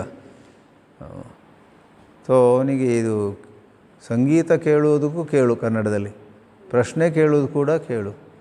ಇಂಗ್ಲೀಷ್ ಓದ್ತಾ ಇದ್ದ, ಅಲ್ಲಿ ಕಲ್ತ್ಕೊಂಡ. ಪ್ರಶ್ನೆ ಕೇಳುವುದಕ್ಕೆ ಆಸ್ಕ್ ಎ ಕ್ವೆಶ್ಚನ್ ಅಂತಿದೆ, ಆಸ್ಕ್. ಮರುದಿವಸ ಇನ್ನೊಬ್ಬ ಹುಡುಗ ಕೇಳಿದೆ, ಏನು ಮಾಡ್ತಿದ್ಯಾ? I was asking radio for 10 minutes ಅಂತ. Asking radio. ಅವನ ಮನಸ್ಸಲ್ಲಿ ಕನ್ನಡದಲ್ಲಿ ಆಲೋಚನೆ ಮಾಡ್ತಾನೆ, ಕೇಳು, ರೇಡಿಯೋ ಕೇಳ್ತಾ ಇದ್ದೆ ಅಂತ. ಇದು ಎಲ್ಲ ಭಾಷೆಯಲ್ಲೂ ಆಗುತ್ತೆ. ಕೆಲವೊಮ್ಮೆ ನಮ್ಮ ಇದರಲ್ಲಿ ಸೈನ್ಸಲ್ಲಿ ಮ್ಯಾಪಿಂಗ್ ಅಂತಾರೆ. ಈ 1 word ಕೇಳು maps to ask as well as hear. ಕೇಳು ಅನ್ನೋದು ಇಲ್ಲಿ ಸಮಾಕರ್ಣ್ಯತಾಂ ಅನ್ನೋದು not asking, it is listening. Listen to Vedanta ವಾಕ್ಯಗಳು. ಆಗ ಮೊದಲು ಎಲ್ಲ ತಲೆಯಿಂದ ಮೇಲೆ ಹೋದಾಗ ಅನಿಸ್ಬೋದು, ನಿಧಾನವಾಗಿ ಒಂದು ಕಡೆ ಅಭ್ಯಾಸ, ಇನ್ನೊಂದು ಕಡೆ ನಿಮ್ಮಲ್ಲಿ ಅರ್ಹತೆ ಬರುತ್ತೆ, ಯೋಗ್ಯತೆ ಬರುತ್ತೆ. ಇವತ್ತಿಲ್ಲದೆ ಇರ್ಬೋದು, ಇನ್ನೊಂದು ದಿನ ಬರುತ್ತೆ. ಯಾಕಂದರೆ ಜೀವನವೂ ಪಾಠ ಕಲಿಸುತ್ತೆ. ಇವಾಗ ಕಠೋರವಾಗಿರ್ಬೋದು ನೀವು, ಜೀವನದ ಪಾಠ ನಿಮಗೆ ಸಿಕ್ಕಿದಾಗ ಮೆತ್ತಗಾಗ್ತೀರ. Everybody mellows down. You are not receptive to all this Vedanta. You will become receptive. ಆದ್ದರಿಂದ ಪ್ರತಿ ಹಂತದಲ್ಲೂ ಒಂದು ಸ್ವಲ್ಪ ಕೇಳಿ, ಅದು ರುಚಿ ಬಂದರೆ ಹೆಚ್ಚು ಕೇಳಿ, ಮನನ ಮಾಡಿ. ಶ್ರುತಿ ಶಿರೋ ವಾಕ್ಯಂ ಸಮಾಕರ್ಣ್ಯತಾಂ. ಈಗ ಈ ಶ್ಲೋಕವನ್ನು ಇನ್ನೊಮ್ಮೆ ಹೇಳಿ ಇವತ್ತಿನ ಕ್ಲಾಸ್ ಮುಗಿಸೋಣ. ಸಂಗ ಸತ್ಸು ವಿಧೀಯತಾಂ ಭಗವತೋ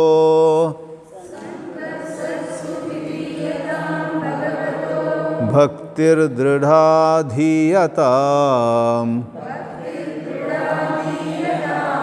ಶಾಂತ್ಯಾದಿ ಪರಿಚೀಯತಾಂ ದೃಢತರಂ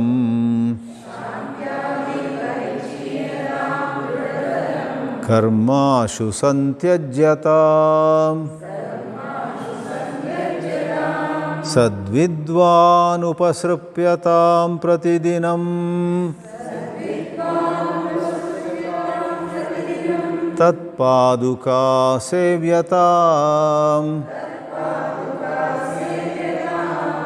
ಬ್ರಹ್ಮೈಕಾಕ್ಷರಮರ್ಥ್ಯತಾಂ ಶ್ರುತಿಶಿರೋ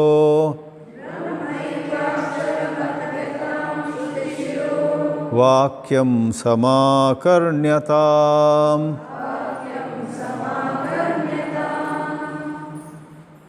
ಓಂ ಶಾಂತಿ ಶಾಂತಿ ಶಾಂತಿ. ಹರಿ ಓಂ. ಶ್ರೀ ಗುರುಭ್ಯೋ ನಮಃ. ಹರಿ ಓಂ.